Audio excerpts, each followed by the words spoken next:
Hey, hello everyone, this is Mecha, and we're doing a Souls of the Forest tier list today. Souls of the Forest, in case you don't know, is a ROM hack made by Scraiza. We're going to talk about it a little bit more. Basically, it's a fan-made hack with its own story, its own chapters, and it's super good. And this video will probably contain some spoilers for it. So if you have yet to play it, and you should play it, I'm sorry, close the video right now, check the link for the description, and go play it, and come back here, and we'll talk about how good the units are. I am joined today by not one, but two big experts in Souls of the Forest who've been playing and revising and helping and more playing this hack. So, first of all, Rengor, welcome in. Prepare for trouble. We will make it double.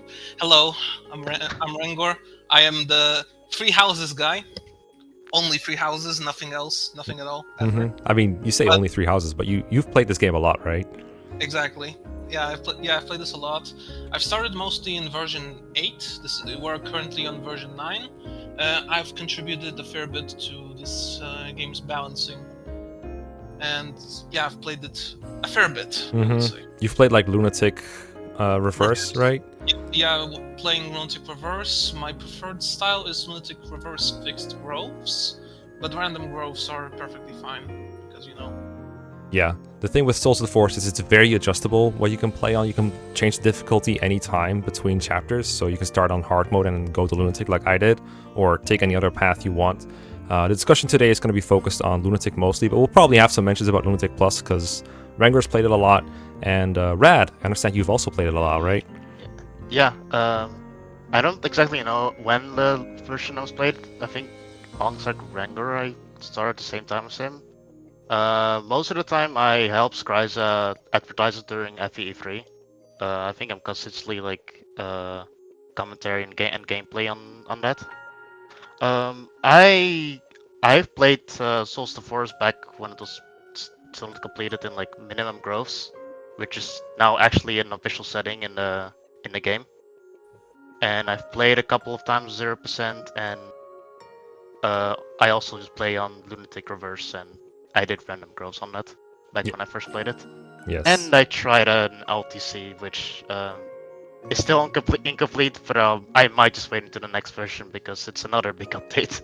Yeah, this game changes around every now and then, and it changes drastically when it does. So it's possible that the things we say today will be completely outdated in a year or so, but no matter what, it's probably worth playing and probably worth watching the discussion anyway. What else is there to say? Like I said, there's going to be spoilers. I think the main thing about Souls of the Forest is that every unit seems at least viable, if not outright good. I have the usual tier list laid out here, from S tier to broken to D tier real bad, because that's what I usually use for tier lists. But I was having some doubts beforehand about this format, because honestly, when playing through the game, there were no characters that I saw that I would personally say are like as bad as, I don't know, FE7 Rebecca or something like that. Yeah, they can still perform on the map. It's just most of the time they're either outclassed or they actually just underperform. Yeah, so I'm curious what we're gonna do. But Rad and Rengor both assured me there will be units in every tier of this list, right? Yes. Yeah. I should mention before we start that this game is actually balanced and intended for Lunatic Reverse, and that is where actually most of the item balancing goes to.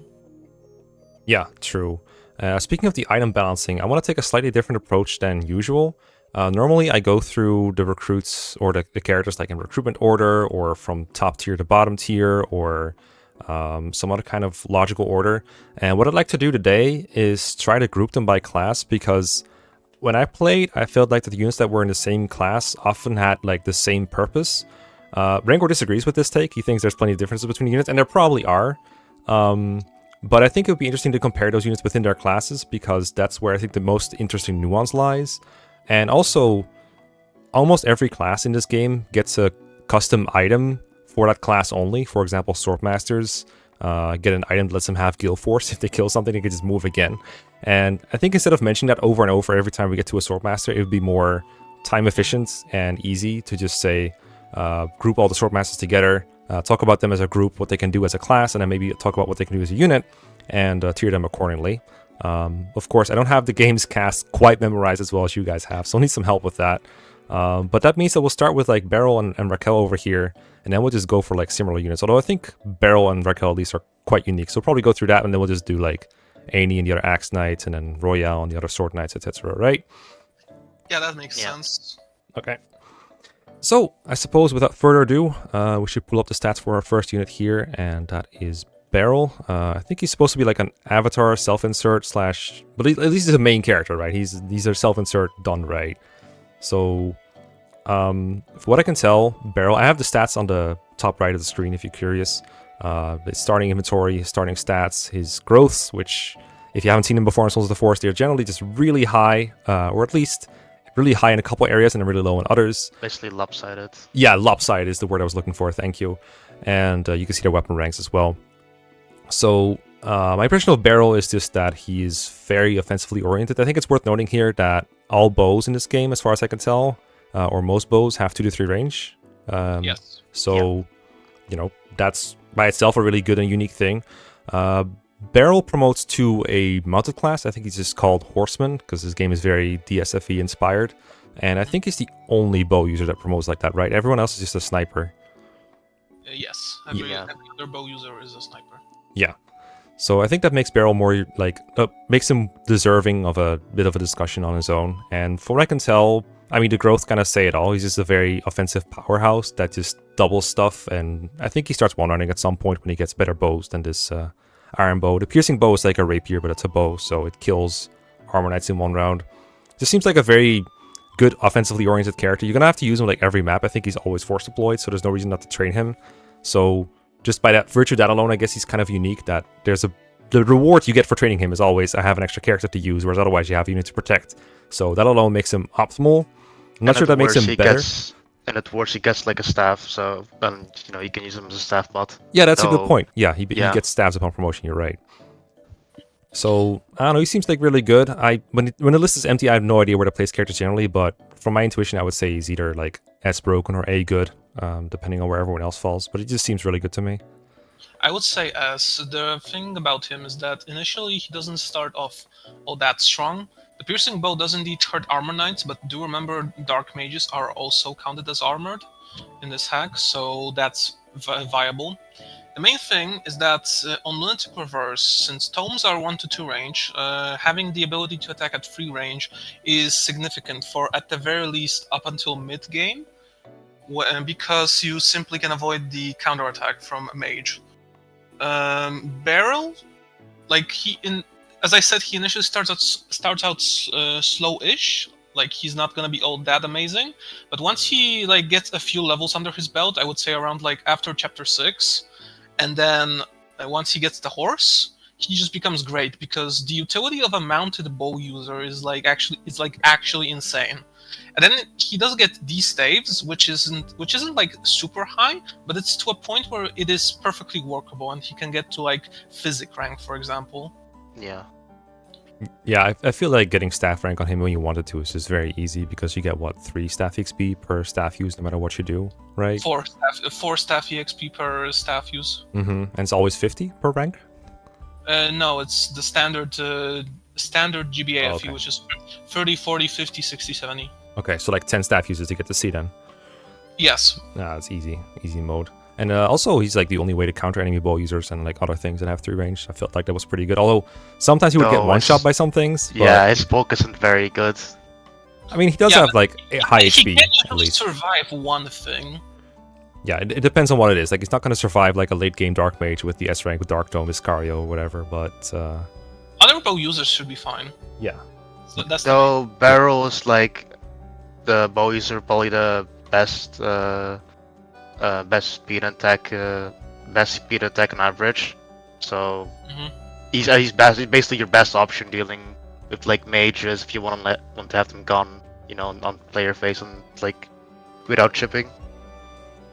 Yeah. he one-rounds enemies with low enough defense, and especially when he gets better bows. But even before that, I was like, yeah, this is pretty valuable. I imagine that, because Rengor mentioned Lunatic Reverse, where obviously is extra value because he avoids the counters always. But even on Lunatic, Yeah. I felt like that was very, very important. All right, we'll throw him an S for now, and then if everyone else is like somehow better, then we'll put someone else. I think the I 8 tier doubt is going to it, be 'cause- jammed. Like, there's going to be so many units up in both, I think. I doubt, because in terms of bow users, he's just probably just the best. Mm-hmm. Because he Yeah. joins early and then was like his offense like just stays like really good for like most of the game. Yeah, And then he gets his PRF if this. Yeah. that's like the opposite of a pure F thing. Like, get out of here. Well, you would think that, but the way Ifis usually works is that you just use it once to get the instant S pose, and then you just put it on barrel again. Yeah, fair enough. I guess we might as well mention that if this is one of the pronoun weapons, as I like to call them, where every character has a gender they identify with, and depending on if they identify as male, they get a certain weapon. If they identify as female, they get a certain weapon. And if they identify as, I think, is it just non-binary? I don't know how to. I mean, it's described as non-binary. Yes. Yeah. Okay. So that's a it has a third weapon associated. Some characters associate with multiple of these, and no matter what class you are, you can use those weapons. You just have to match the gender, not the proficiency. So if this is a bow that is that for the non-binary people? Yes. Yeah. Though, again, it's worth noting that this is a lot more in flux than just A, B, or C. There's straight up a full diagram of. Yeah. Like I said, people can have multiple. Their pronouns. Yeah. Exactly. If you want to check someone's pronouns in this game, you can just swap the weapons around. And Barrel happens to have all 3 pronouns secured. Yeah. That's cool. I don't think it matters that much for his performance, right? That he can do that? Or... Mainly, it's the fact that Ifis is just a good bow, and Lady Blade has situational utility if you want a one-range weapon. Oh, true. Yeah. Fair enough. All right. Well, we'll have a minute, and we'll move other people around. I guess we can do Raquel next while we're here, and this is really when we... Honestly, I think we can't talk about Raquel without spoilers, because she has so much going on in the story, I guess I'll say. So if you really want to watch the tier list but not get spoiled, I guess skip the Raquel section. So this is the Jagan of the hack. This is a Valkyrie that you get right away with... I mean, you can see it in the growth. She has really bad power and defense growth, but everything else is like reasonably high or even good. I guess HP is pretty low too. But her bases are so good that early on she just doubles everything. And if you want to, you can one route with Divine. I want to say Divine is almost like a Silver Lance with a Light Tome, whereas Lightning is just kind of Lightning as you know it as GBA, and it's in this order to refer a certain other ROM hack that, I mean, if you know, you know. So... Lightning's description in game is, it will pierce the sky. That's right, I forgot about that. So, I felt like she was really good, and I think making a Jagan that's also a Valkyrie, or some other kind of staff user is very clever, because it keeps him relevant without having to give him broken growth like Seth or Titania or something like that. So, even when she was quote-unquote fallen off, she was still super great. What was that, Rad? And giving like a really strong weapon and a weak one helps for, do you want to kill this enemy or do you want to chip this enemy just so like others can get the kill? Yeah, it's like Marcus with an Iron Sword and a Silver Lance, right? Almost, except it's like light magic. Yeah. And that was super helpful, but there were a lot of situations in this hack, because it's not an easy one, especially if you play on hard difficulties. A lot of situations where I just wanted her to kill something to get rid of them, or there were so many enemies that I just wanted her to enemy phase kill things just to get them out of my hair, and she could do that as long as her bulk permitted.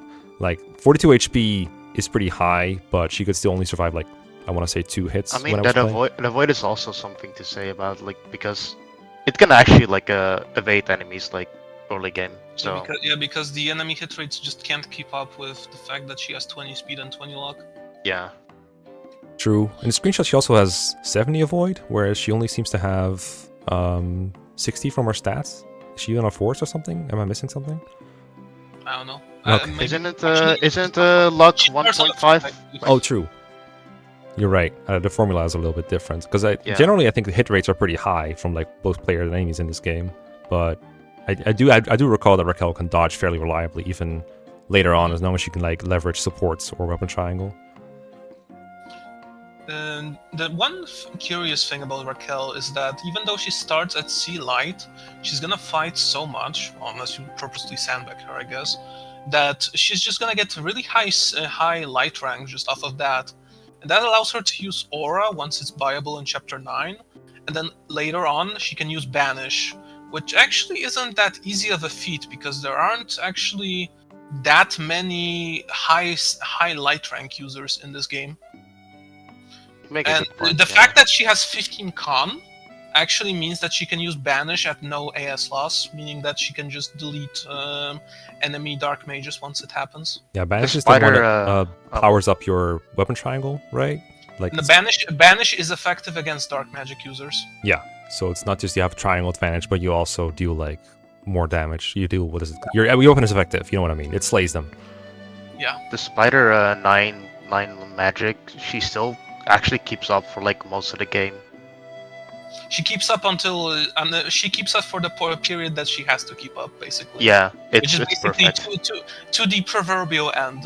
Yeah. That's fair enough. I think at this point we can mention that she misses a couple of chapters. Let's just put it that way. Do you guys think that that puts her below S tier? I think for early game contributions alone, I don't think so. Yeah, she's just Early really game good. and the fact that she even mid game she's just great. You just have to power her up from Divine to Aura and Banish, That's fair enough. and potentially Convert, which is the weapon, which is the Reaver tome. And again, she can just basically be your main staff user. Oh yeah, just because like she's like always deployed. Oh yeah, she's force deployed as well. I guess that's another Yeah. big advantage. And she has convoy access, so Yeah, convoy access, so she can just pull out every tome she wants to. yeah, same for Barrel. Honestly, should have mentioned that the convoy access is so nice in this game because inventory space is at a real premium. Like there's so many good things you want to equip on characters, and then having the ability to just pull from 100 instead of only 5 or the people next to you is just such a huge no, I advantage. feel like it's more relevant for Raquel just because she has to deal with like a lot of staves and light tomes. Meanwhile, like Barrel can pretty much just use the same weapons like without needing the convoy. Yeah. The Raquel can just pull out either staves, weapons, items. She basically does the general. She basically does the General Grievous meme of pulling out 4 lightsabers. That's access in a nutshell. That's true. Okay, we'll throw in S tier. Do you guys think she's better than Barrel? Because obviously her start is better, but other things are better for Barrel. That's a good question. I don't know. It's like again, tiering inside in the same tier is nebulous. True. I would say below, but I don't know. This is very variable. I usually rate things just by tiers and not bother with the tiering inside a tier. I think that's fair, but I think there's going to be a lot of inside tiering. Exactly. I mean, I guess between like classes would be something, but for different characters that fill different niches, I don't think we have to like order them within a tier. Alright, let's throw her below then for now. Come on, cursor, please work. Okay, here you are. No. Alright, we'll throw her below then. I think it could go either way. I'm not super big on like who goes where exactly either, but like I said, I think the top tiers are going to be very full. You guys think we can probably group Aiden in there as well? I think he's the only other Valkyrie, right? Noir. Noir, yeah. Oh yeah, Noir I guess exists as well. These are very different to be fair, but I guess Aiden has Yeah, like they're some really utility. I would say we can wait until we can wait for them. They fit more once we have discussed monks, clerics, etc.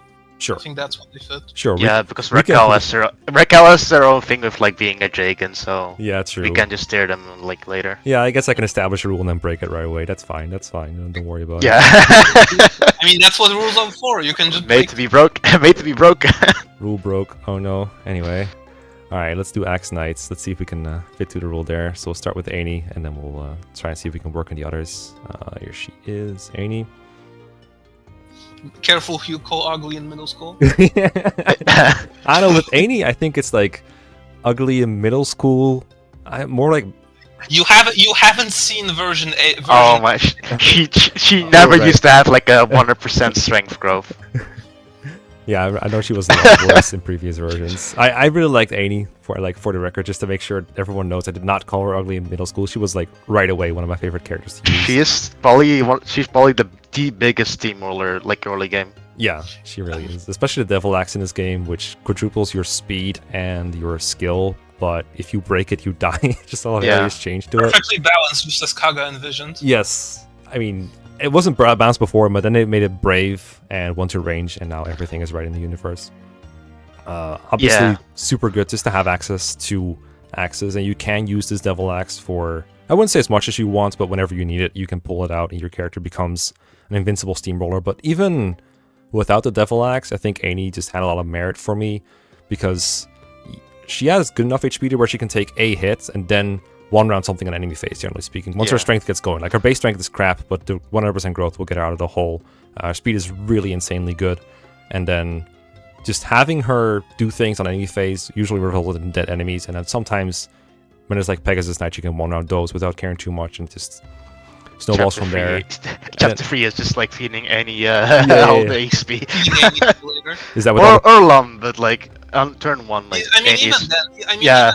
as the unapologetic Lum enjoyer, even then I would feed those pegs just to Annie.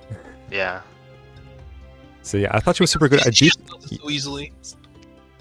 Come again? No, she just does it so easily because Yeah. like she just rounds them. She can one round at the base of I think. Like I on think the zero. later ones she like needs one. Yeah, later one she needs more, I mean but like 100% growth, so like low. yeah. Easy. Like she can definitely like kill those like with like groves on, but like on turn 1, even like basically like a untrained Annie can just like one round I think 3 Mhm. Pegasus Knights on turn Yeah, 1, exactly. Yep, she can. Yeah, which is just really good. I do feel that Annie, if you made her like a chart in unit stonks or whatever, I don't know if early game is the peak or mid game is the peak. She's good either way, but in late game, I felt that she was a little more lacking because I think her speed cap is too low to double consistently, and then she needs the Devil Axe to do that. And in that case, there's a lot of other units that can use the Devil Axe. If you're not using a certain other X user with like high luck and speed, she can use the Angel Axe for like baiting, but You would need to invest a lot of goddess icons into that, admittedly. yeah. She can do that. It's mainly the fact that, you know, her res is good and her offense is obviously high, but that defense and middling HP base, that with not that high of a growth, do hold her back late I game. like how 100 plus is not high up a growth. The absolute state of Social Forest, but I mean, yeah, that's the trade-off because like one of the other Axe Paladins has that as a benefit, that they start slower because not as speedy and like, you know, destructive at that point as Annie, but they will get a lot higher bulk in the relevant areas. So that's the trade-off. But I think that for the fact that she just goes through early game and mid game so efficiently, I would still say she's S, but below the lords. Yeah, especially Like- the mage killing utility is so massive with the like the 55 res growth, and before we forget, all the X Knights get the +3 movement item. I think around chapter mid game somewhere, chapter 12 ish. After chapter 8. Okay, yeah, even earlier than that. It's actually they're actually the very first class items you get. Yes. And of course, all the other X Knights benefit from that too. But I felt that was like one big difference maker. I think is just because like something else we forgot to mention is all mount units can move after doing anything in this game. So even after attacking, so they can position themselves just right to where they can do the right things on enemy face. And I think that really helps a low bulk unit like Annie face just enough enemies to where they don't get overwhelmed. You can do really funny stuff if she has that and the Angel X. Evan Rengar knows about it. Literally the source of Brent Cope, just supporting the Okay, but yeah. Moving ahead, I mean, like, Cavs did get nerfed to like 6 and 7 movement respectively, with 10 movement as paladins with the item, which is, you know, still obviously amazing, but it is something to consider. Yeah, they only have one more move than... The speed cap is only 25 at the very end of the game, so yeah. She's gonna be more relying on like a heroic axis and warhammers to do stuff. Heroic axe is the S rank equivalent of a brave axe for those unaware. Fair enough. I'll throw an S as well. And who's next X Knight you get? Is it the group of 3 that you get? Can you get these shards? Yes. Ash. Ash, yeah. I think that's the one I did not use. Black colored and the black hair one. Yeah, found her. Ash, right. So, Yes. looking at her again real quick, this is the one, yeah, they all have like the super lopsided growth. They're hilarious. Pronoun check Umfi. Wait, what? Them. Oh, this is the only... is this the only day dem in the game that doesn't have... I think so. This might just be the only day them. Oh, okay. I don't know. I would need to consult the item guide. The item guide. I'll consider editing it at one point. Anyway, I see the 100% power and defense growth and 255 HP. I do remember seeing this. I don't remember why I didn't decide to use them. Because you had 80. Yeah. Oh, that might be it. You know what? That's a good point. All right. So what are they like then? as I mentioned, they start out slower than Any because, I mean, if you look at it, 18 speed base and then 45% growth, which just means they're gonna take a while longer to get there. But 255 HP growth, literally cannot go higher in this version of the game, by the way.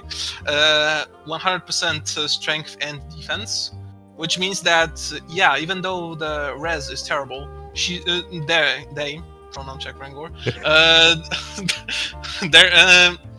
they're gonna just have like 80 HP, capped defense, eventually capped speed, and then capped strength, which just means that they can tank a lot. The luck growth is not an issue just by just 20 luck is like fine enough, basically. just buy goddess icons Lamau. Yeah. They even come with one if you need to. I mean, if you probably save like goddess icon for at least like one unit to just invest mods with them in it, so or you sell them. Or buy them. Yeah, or buy them. Yeah, I think goddess icons were an example of an item that I would just sell, but it's not a big deal if I cannot sell a certain goddess icon. I actually ended up doing the opposite, where I actually do not sell my goddess icons and I just actually buy them because they're so cheap. That's true. Not all stat boosts is equally expensive in this game. It's quite funny. It's nice when you have a hack made by someone who actually knows what they're doing at Fire Emblem. Yeah. And I don't say this like throw shade at other people who make hacks, but Scraiza really knows what he's doing when it comes to Fire Emblem. It's worth noting that this also comes from extensive like testing and critique, so that's also something that I think stat boosters used to not be sellable at all. Oh, okay. That's interesting. Yeah, I think there was some point where That like, must have been some ancient version then, because I don't remember that. I think, but I remember like either like they showed it that you couldn't sell them, or like there was a version where you could just not sell them. I don't know. Anyway, the vibe I'm getting is like B or A. A. All right. Eh, A. I mean, I'm being outvoted like here. compared to the other three calves, like I think she's in the lower end, just because Annie pretty much like steamrolls most of the time early game. But you do genuinely get a better late game with them. Yeah, that's the trade-off. You get a better late game. But like compared to the other three, like she's probably like the weakest one. Rad.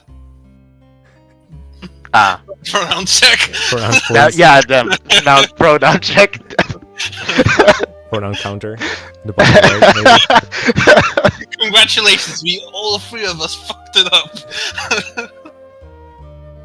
Alright, I'll throw them an A. I think, is there another Axe Knight somewhere in there? There is, yes. right? Colonel. This one? Yes. Alright, got him. Okay, I used him for like one chapter, I think, so I'm gonna let you guys go ahead on this one. I used him for 0 chapters. Whoa. Yeah. This is the one you pay for, right? Yeah. Yeah. Wait, I heard that if you have no money, you get him for free, Yes, actually, if you strategically spend your money to just not have grow nothing, you can just get them for free. Lamau. Which might be an actual strat. You do save 40k is 40k. Well, yeah, and you could just... It's not like it costs you anything to run out of money, because you can buy literally anything else. You could just buy more items for Sybil if you wanted to, and that's basically free, because otherwise if you paid to Konal, why would you, like... There's no drawback here. You just lose 40k either way. I guess you could just not recruit him and then not use the money. So if you really want to hoard your money and not recruit this guy, you could, I guess. Okay, but like, bruh... I would say Venice alone is worth the cost. Either way, on a Konal, the like late game paladins can be summed up as just basically. Like, you can use them for a chapter. Filler. Yeah. But this is actually a pretty decent filler because, like, if he got that 2 points of speed, I don't know, from like a spare speed wing you might have, then that's actually just like competitive with Annie. That just caps the speed, right? Yeah, that caps his speed, and then he's just competitive with Annie at that point because, you know. I mean, wouldn't that be better Ash then? Because they have kind of the exact same stat line. Yeah, but misses mid game. Yeah, I agree with Rat though, because Kono is like low res, high defense, whereas Annie's the reverse. Yeah. Well, even then, like 14 res is actually not that low. 14, but he's got I mean, 11 it though. it isn't that low, but I think I don't he know. I don't know. I he can't competes more with Ash than like Annie, for example. Bro, I can't read. But Wait. yeah. But none of us have used him, but based on his stat line, like he's a good filler unit. Like his stats aren't that bad at all, but I will say, if I ever did at 0%, this is definitely a use. yeah, I would probably use. yeah, But other than that, like, I just didn't find a reason because Annie. But he would be solid. But that availability though, I would say B off of that alone. But I yeah. don't know. Like a speedwing, speedwing just puts him at like basically the best of Annie and Ash. Yeah, and when we say filler in this game, what we really mean is a unit that can one KO enemies. So- Filler is no. Filler in this game means that when you eventually get to a point where you get more deployment slots than the units you've trained, you just look, okay, who can I deploy from this list of units? well, yeah, he's Yeah. going to be the highest. 'Cause, like whoever you joined the latest is probably the one you're deploying. Like with the best stats, you can make the other units work too. You keep- Also, I guess there's something worth to mention, because of the shards. At some point, I don't think you even want to deploy more than one X Paladin. I mean, yeah. Like Scraiza, That's also a thing. bro, you can trade it, but honestly, that's just more effort than it's worth. You might as well just, I don't know, have a Just warrior or something. deploy all 3 types of paladins Yeah. at this point, and just and have each of them with their own shard. So I guess that's worth to mention, just for like axe, sword. so in the lance sense that like paladins. using Conal makes Annie worse, or it makes Conal worse because he can't use the shard, in that way. Mhm. Like they kind of Yeah. compete for the same resource. Yeah, I agree with that. I think you could trade him around, but that's high effort, and I'm not here for high effort. I'm here to get one KOs with my units. I mean for move, I don't think it's worth it. For some other class weapons, Yeah, I yeah, think it's yeah. worth to trade them around. I guess so. But I guess for these it's easier because they have Canter. So, Yeah, well, where do we throw him? Because I feel like if these units are all so good, then I think he just loses out just based on availability alone. Yeah, that's like gonna be the main theme of B. Is either gonna be this unit is great but has really bad availability, Yes. or this unit is meh but has good availability. That's I agree Yeah. with. yeah. I think that's a good way to Yeah. put it. That makes it way easier. Yeah, I wouldn't call him bad, but he's around for like how many chapters? Like 5? 19, 20, 21, 22, 23, and I guess endgame, so 5 effectively. Yeah.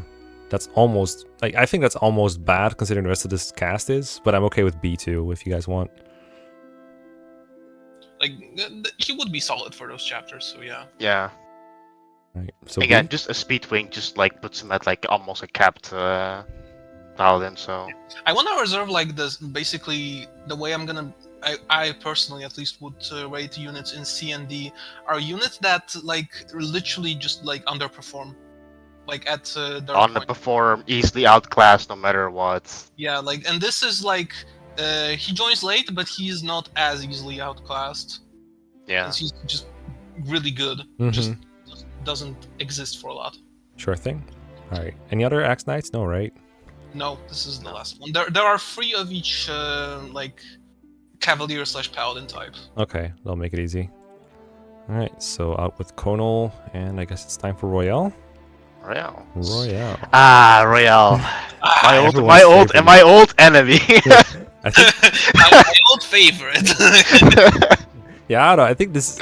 I'm getting the sense that this is like one of the more disliked units for some reason. So I'm guessing he. I don't dislike him. I don't dislike him anymore. But like earlier versus he was bad.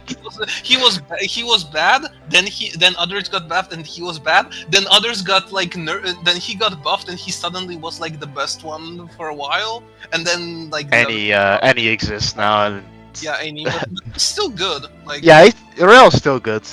the main thing about Royale is that he's just like if you give him the early levels, his stat line becomes bro everything except Res.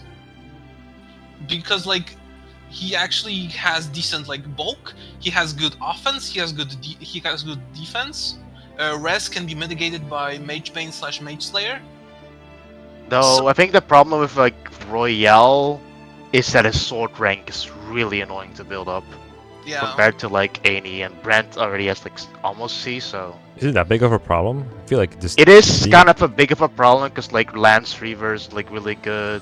I think Mage Bane is D, right? If you, Mage Bane is C, but like I think if you're using him, then honestly, like you should get to Lance Weaver, especially since the combat EXP was buffed from 2x to 2.5x, so he actually gets it a bit faster now. Because you start at D, you need like what?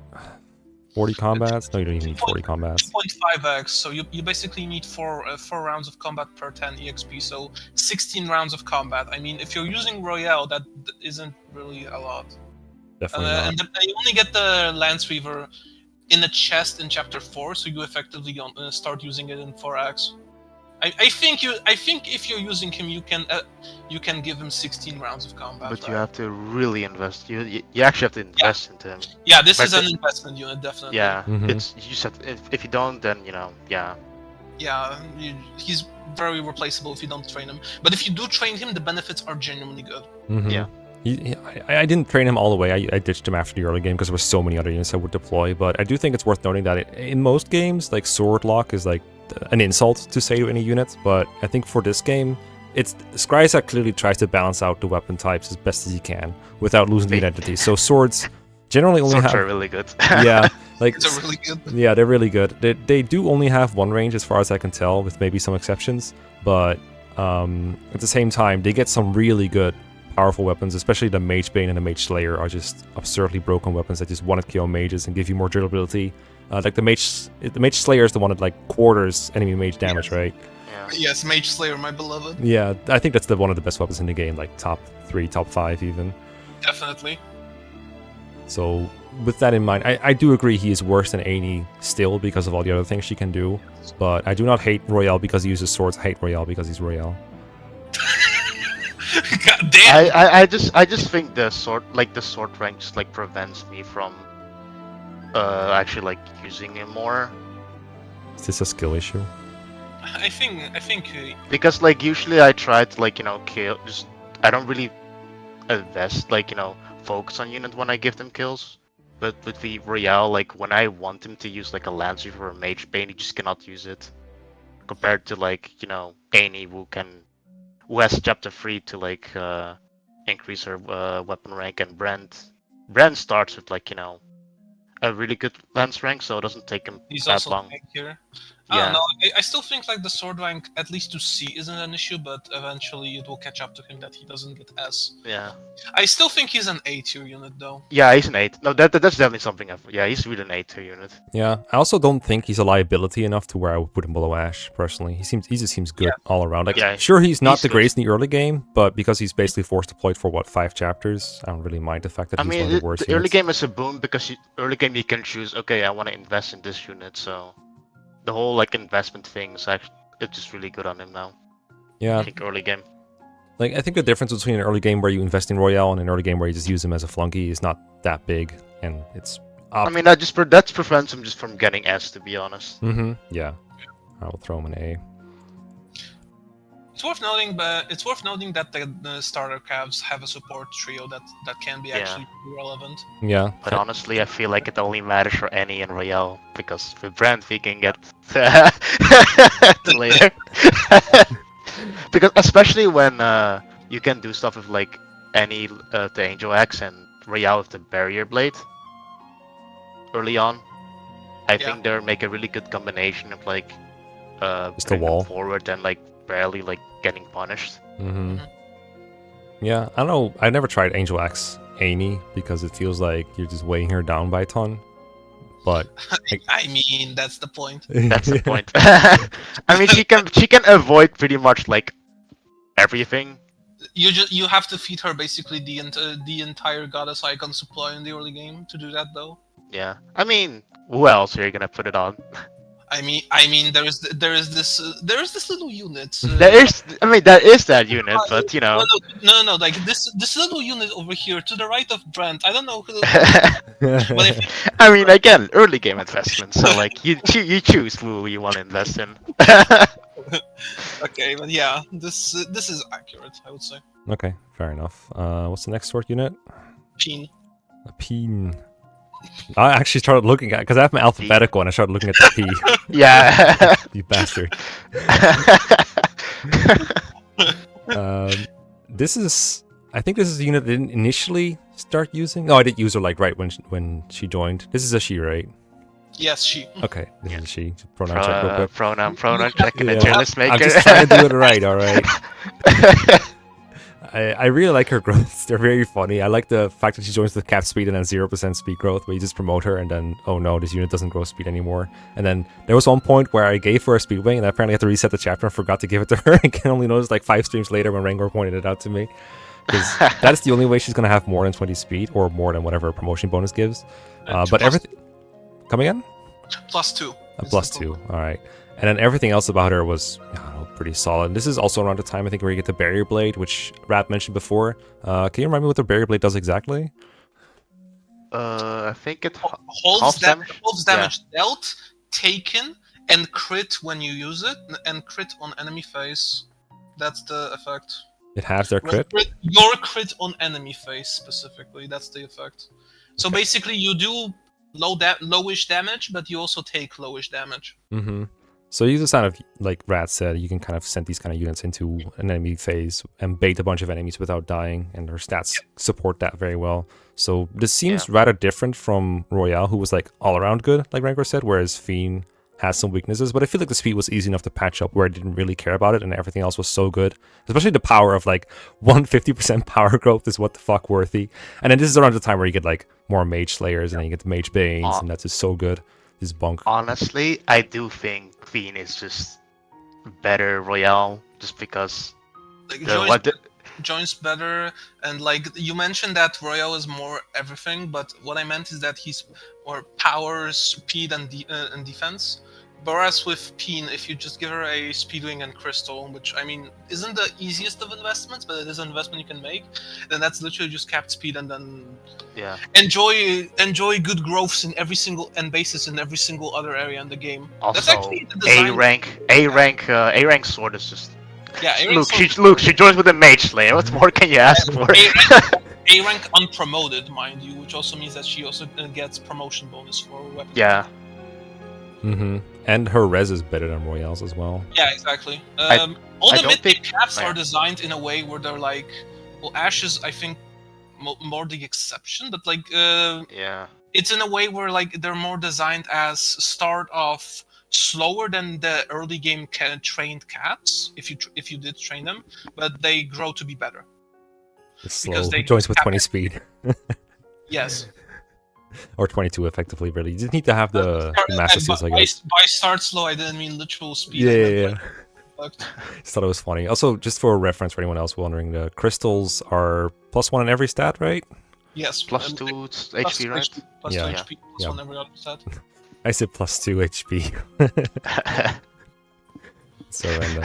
Yeah, I think just, honestly, again, availability is a bit of an issue, of course, when you join like a little bit after the rest. So I can see A tier above Royale, personally. Above or below? That's too good. Above or below Royale? Because above Ash for sure, but yeah, I honestly at this version I would put her above Royale. Sure, why not? Do it. I have no strong opinions on this matter. Same, honestly. Okay, and there's a third one. That's the late game dude. What was he called again? Yeah, yes, it is him. What's his name? Fredor Gaming. Trevor? Okay, Fredor. Fredor. Yes. I found him. Here he is. Funny story. In the run that I streamed, I decided, okay, I have a deployment site for chapter 21. Who do I bring? Oh, Fredor looks nice. Okay, let's give him a crystal and let's roll. And he rolled the rest of the chapters that he was deployed in. Like, this man comes in ready to slap, that's for sure.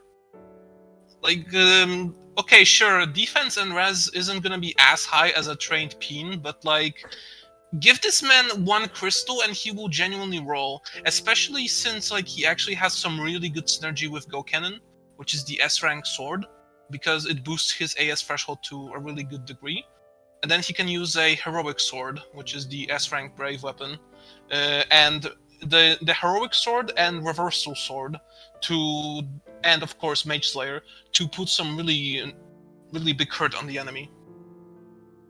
Yeah, he seems And- alright. I only used him for one chapter, so I don't have too much to say on him. He just seems like you just I give him mean, the right weapons and he works, I right? did use him for like one chapter as well, but just being deployed or like I think it's a good thing just because like there's so many units in this cast, like so many good ones. Yeah, And just him I- just being a standout is like really good. I think like he's like probably the best of the promoted, like the pre-promoted paladins, because he joins the earliest with like the highest overall stats, I would say. Also then swords, he's just not- having swords yeah, I think his itself is swords. a boon. Yeah, that's good. exactly. And it's not like direct, and it's not like a case where you have a clear favorite like Annie, where this is more of a balanced like Yeah. class line. So he actually fits in on more teams, I would say. Because it's more likely that you just didn't use a sword cap, and if you didn't, then he just gets a free pass for the sword shard. Sure. So above Konal then? Like B, Yeah. but above him? Yeah. Yeah. Sure. I like that. Oh. Oh, no. Oh, the Yeah, next all unit. right, I'm getting a feeling y'all have some stories to tell. To How me. far he's fallen. I just... Cope and sieve. Alright. If you can hold it up for like 5 more seconds, I'll just briefly say that I used Brent in the early game, and then at some point had to free up slots to use other units I liked, and so I didn't end up using him long term, even though he built support with some units. But he seems like a pretty good tanky Lance Cavalier that you can train all game long, and we'll see how he holds up against the other ones. But like the other ones, he just gets better when you get the Lance Shard and gets +3 move. But other than that, this seems like a good dude. I probably end up throwing him like... Right now, if I had to tier him, I'd probably put him above Royale, but I'm curious what you guys have to say about him, because you seem to be very excited for this guy. Rager, can you start?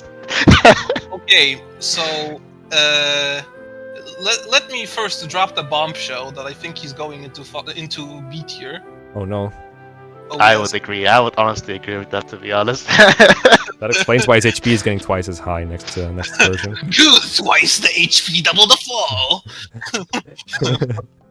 But okay, for some positives, his early game is genuinely great because he is really tanky for that point in the game, and Royale needs to be trained to be tanky, and Anya just isn't. So that is very appreciated. Yeah, he has like 10 more HP, right? But I think the problem is also just him being tanky, just because like he doesn't get like a lot of kills. Yeah, he doesn't get a lot of kills, and he just doesn't get like that high offense in general. Yeah. He just like He's only there for like this stat line now is just basically okay, I can bait, but like everyone else just Bro, he kills. has an 85% power growth. What are you talking about? 9 base. Yeah, but the eight speed's also just Yeah. I wouldn't really like trade him up just because of that and the Yeah, 50% that growth. point it's like Especially when you get good like just really good lance users like throughout the game. Mhm. And to couple that with the fact that lances are probably the worst weapon type in Souls. Yeah. I do think Axe Reaver is definitely like probably it's one nice of the early, it's nice early, but like there's also usually like a Sword Reaver mixed in there, so Yeah. it's not as universal. because for with axes. like Axe Reaver, like I think it's really good, especially like Brand, just because like axes are really hard hitting, and that Reaver like reverse that Reaver just really helps like mitigating damage. But like that's more like the early game utility. Yeah. Like, it's only good for like up to chapter 6, I would say, and then he starts like a pretty like first slow and then very sharp decline, honestly. Alright. Yeah. I mean, I don't necessarily disagree, but I do want to bring up one counterpoint about lances, specifically, and Brent, is that, the sword ones can use the barrier blade, and Amy has the devil axe and the angel axe, but Brent can use the shield bearer, which I thought was like an awesome weapon. That's also literally the only good lance in the game. Oh, come So on. you're It's facing. also the only one you need, bro. I mean, Yeah, I the mean only that, one you need. How many lance users are in this I game? mean, I forgot the name, but the one that just like Feather kills flies. lance? Yeah, Feather Lance. I mean, that's the good one, but it's honestly like not good enough. I mean, compare Featherland to like Warhammer or Mage Slayer. Okay, Oh my just for God. context, context, shield bearer I think is 1/3 range. It's also defensively useful. It halves damage taken at range, and it also Yes, gives you a speed and- bonus. It's insane. Speed- Yeah, but then like, why would you give it to someone who has actual like speed or defense? Yeah, exactly. That's the thing. What do you mean? This because, guy like, has there's defense. so He much- has defense, but he just like he takes a lot of levels just to like compare to like Yeah, and he also has defense, but he also has no res, while others just have defense and res. I mean, you used Yuna, so you would know, for example. That's true. But Well, again, I'm like tearing Yuna over this guy like 100%. it's a, I mean, Yeah. I mean, like it's a problem when like you say oh shield bearer, but then you have to remember that that's lance is literally fought over by every single lance user in Souls of the Forest. I guess So- that's Yeah. true. So like, and then you're left with really not that much. It's the reason why lances are also getting like buffs in version 10. Good. I Because was it afraid is- that something was gonna get not buffed. Not to worry. Not to worry. We will promptly repent for this sin by nerfing Loam 5 more times. Good. Hey, the brand buffs next patches are very appreciated. I think that speed buff as well just will help a lot. Yeah, base speed buff specifically. But Yeah. yes, I do actually stand by B tier argument. I think just stop or high beam because like he's I was still gonna say, early like, game. Easy run for the entire game over these guys. There's no Yeah. way he's worse. No, definitely above the other above like the pre-promoted paladins, but just B tier still. Mhm. Yeah. Bonk. Okay. Next one is Yuna then, right? That's Yuna. Yuna. Yuna. Yuna has to be like, I think Yuna is literally my favorite unit in the game, or one of my favorite units in the game. But it's probably because I just found out just how good the shield bearer is, and I just gave it to her, and it's just now it's hers. It's hers for the rest of the game. I like the massive bulk growth of like no HP, but then 100 defense and res, just standing out like that, and everything else above defense is good as well. So I just thought she was all around good. I thought the shield bearer was very nice to put on her. Just countering, and I mean, not necessarily killing everything, but just countering things is so helpful because it chips them down for others to just kill a player phase. And then this is also around the time you get the shards. So I had no problem benching Brent and then having her use the calf shard and just going ham on everything. So just a super useful utility unit all around. Like you said, that lances might be the worst, but this is around the time where you have all the good ones. So if you don't have too many other units competing for lances, I think she's just super nice to just get use out of them straight away.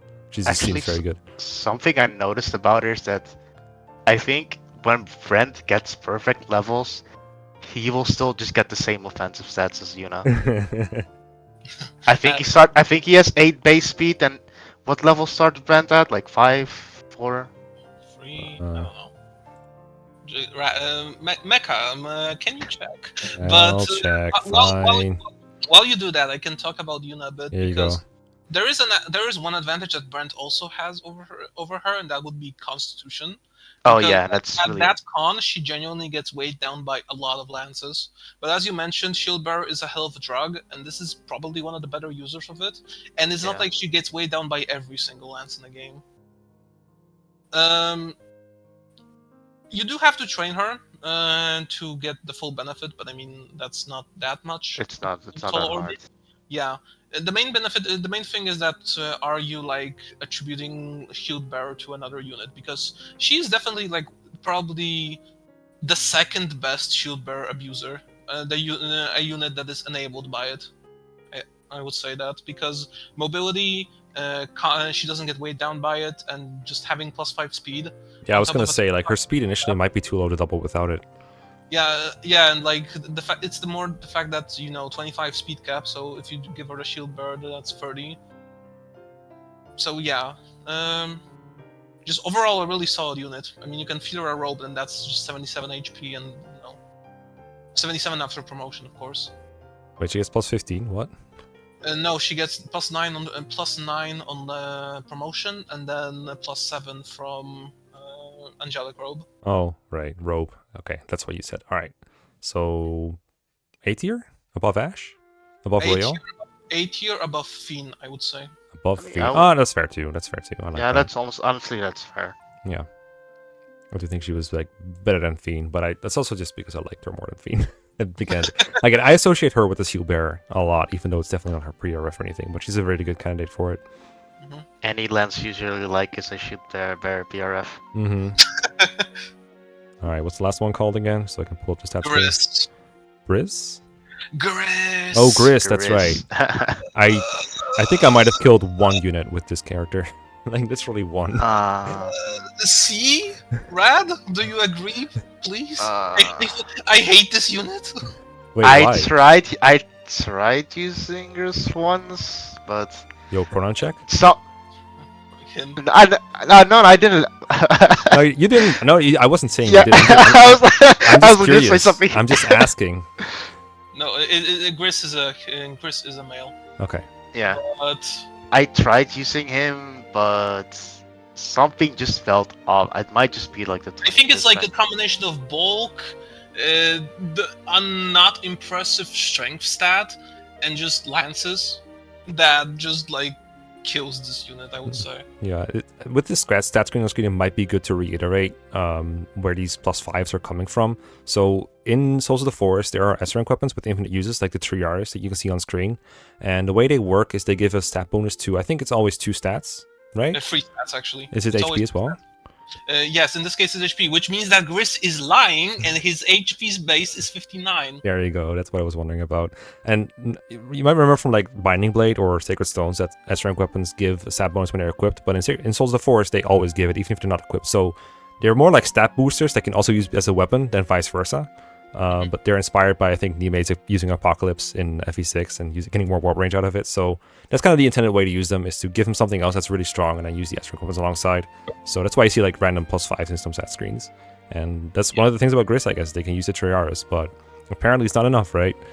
It's not enough because like you can just very easily just get a better user of Triaris. Like Yuna, hell, I would even say Brent would probably be better at this point because like this bulk is genuinely awful and you don't even have the strength to compensate. You can probably And you're just using promote. You lances. can probably just promote Yuna, use her a bit, and then probably just get a better performance than He Gris. doesn't even have that much of a con advantage at that point because like that's only 11 con, which is 1 more than promoted. Again, the only notable thing is the S rank. Like, come on, just Like that's not enough because there are just other lance users as well. You can potentially give that lance to. So lol. yeah, you get a really good you get like an amazing lance user early on in the game. So Or you can, or hell, you can even give it to like Gale, which is the general you get on that same map, and she genuinely like tanks a lot better.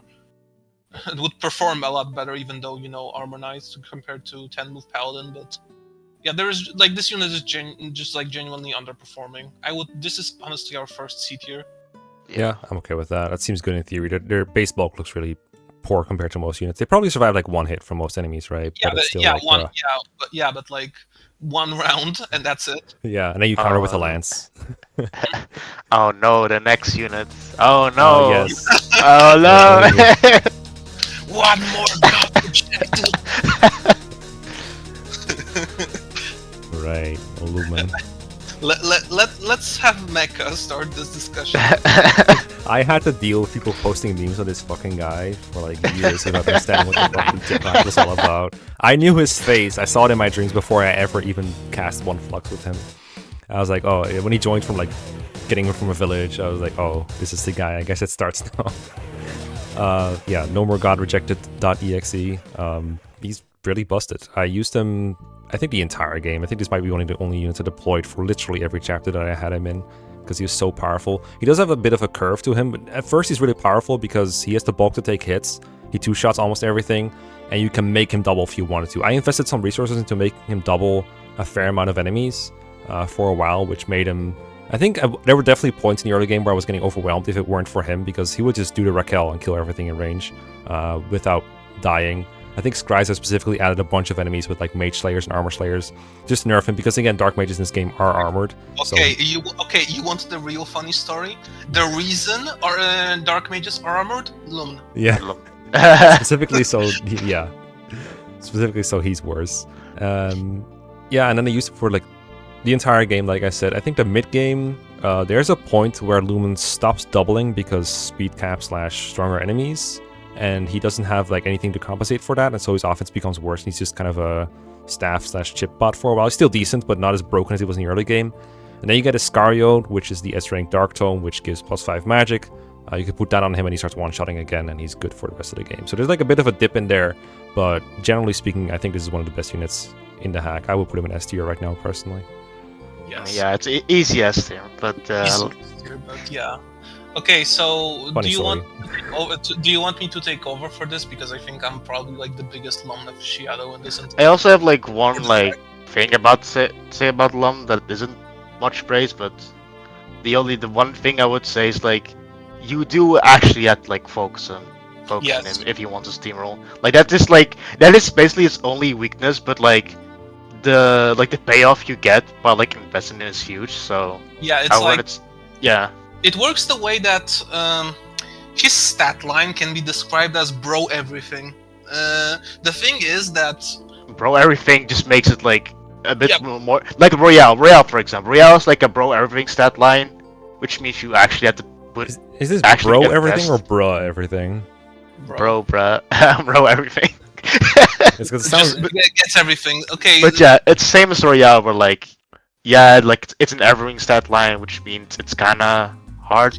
You actually have to put it Here's invest. the thing. To make him work, and the reason like some people say he's like actually, some people would say he's B tier.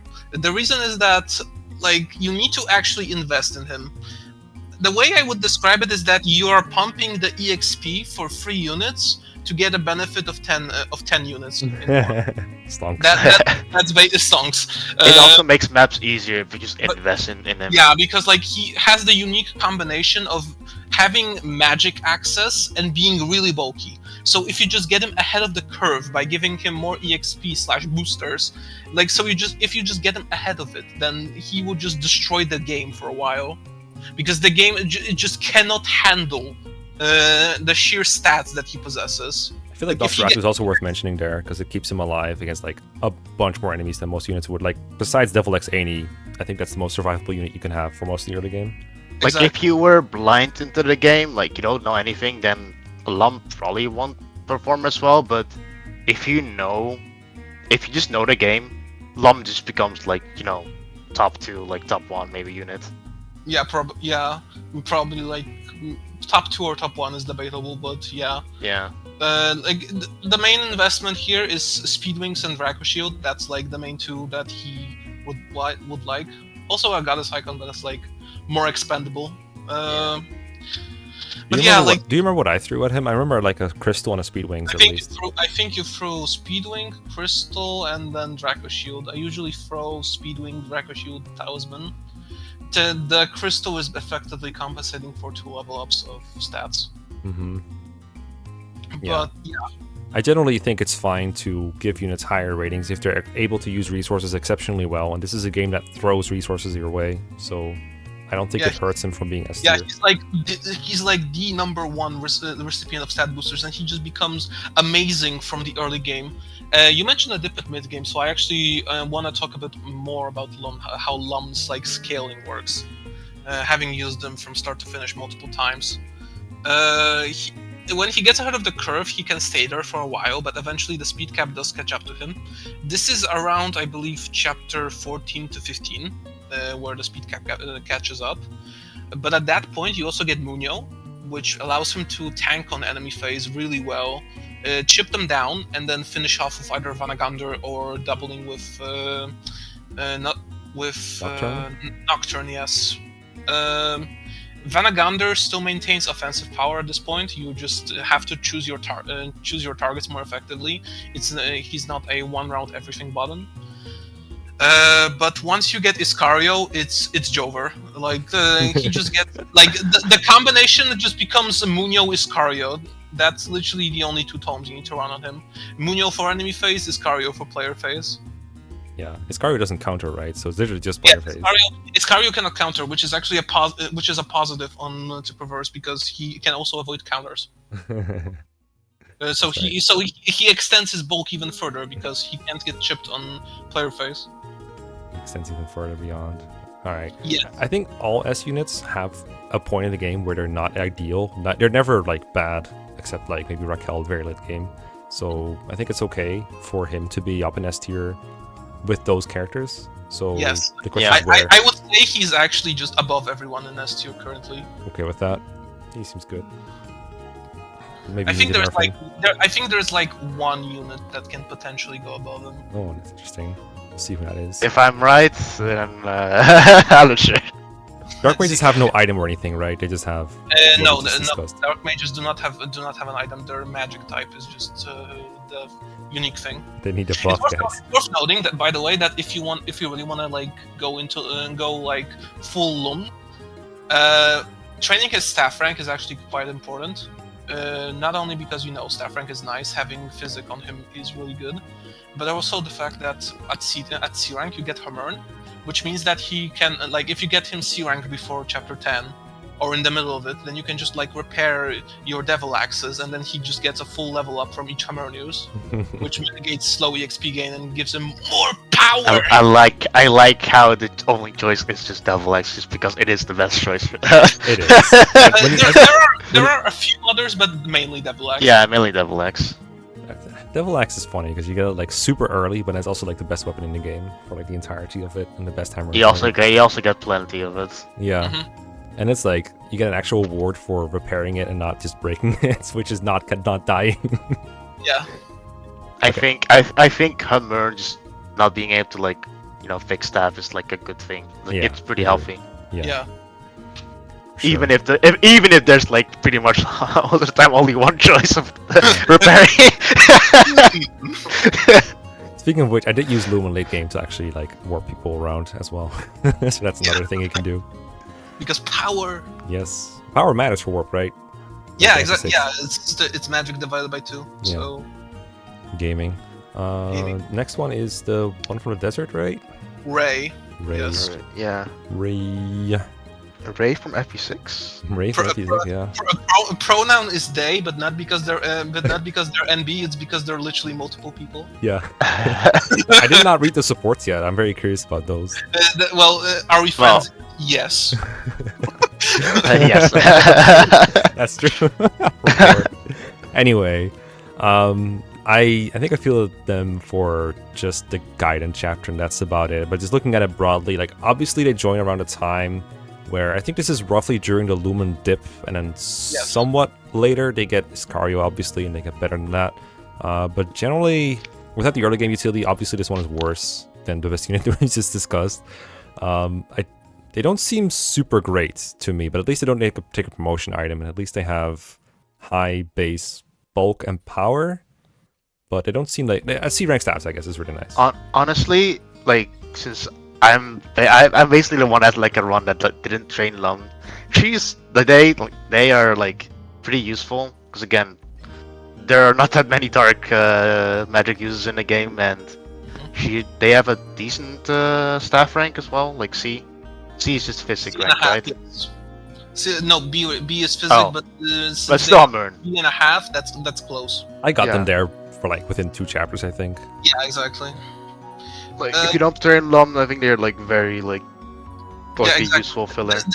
The stats are actually really good overall. This is about like on par with like if you didn't train them that extensively in the game boosters, which I mean is a very fair stat line to have. The main thing is that as you mentioned, they miss like the period where Lum just pops off on the game and joins in like the lull of Dark Mages. But that's still a really solid stat line, and again, it's like just bro everything. So Like just, stat, so yeah. just a few levels, and they will be ready to just game. So just get them ranks, and Lum the 2 for late game, but misses that crucial early game performance. Yeah, and then is around when the I mean, performance is well, technically lowest. when Lum is like right now at top tier, like being a I mean, being worse like the second, then like either the best or the second best unit in the game is not exactly something to be ashamed of, and this is definitely still an easy A tier. It's just that they're not broken. Mm. Yeah. I have B in mind, but I'm okay with A because they seem. I would say A just because the dark magic utility is like Munio specifically. That's like the greatest thing they get because that it just allows them to be so tanky. The +5 speed especially is also really appreciated. Do they go between the like mid game and early game or whatever this is? Do they go like between Royale and Peen or below? I don't know actually. yeah, that's a good question. That's a good question. Just throw it here then. Yeah, I just spent 2 like hours below thinking for about now. that. I thought you might have something in mind. Sure, it's like sure whatever at that Yeah. point. Yeah. This is fine. Okay, gotcha. I think the last one is the very late one, the Goto, right? No. There's also Melanie. Oh, Melanie. Yeah, right. It's true. Oh yeah. Melanie.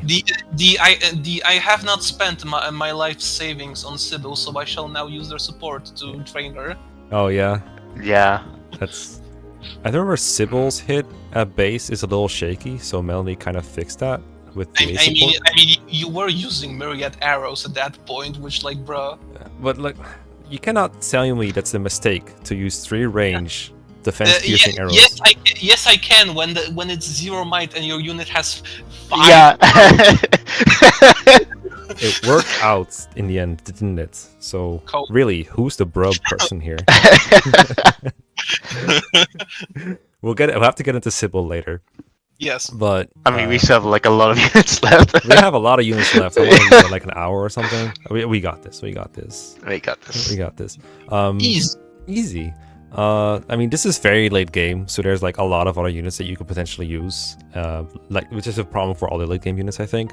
I mean, sure, her growths are really good, but at that point, you're not going to get that much mileage out of like a 150% HP growth or something. But at the same time, you have S rank Dark, and you can use Iscario at base. So I think it's kind of like with Ray, where if you don't have someone that can already do this, then this is a nice thing to have. But if you do, it just feels very superfluous to me. So if you're not doing like an Iron Man run, I don't think you're going to use Melanie a whole lot unless you want to support Sybil really badly.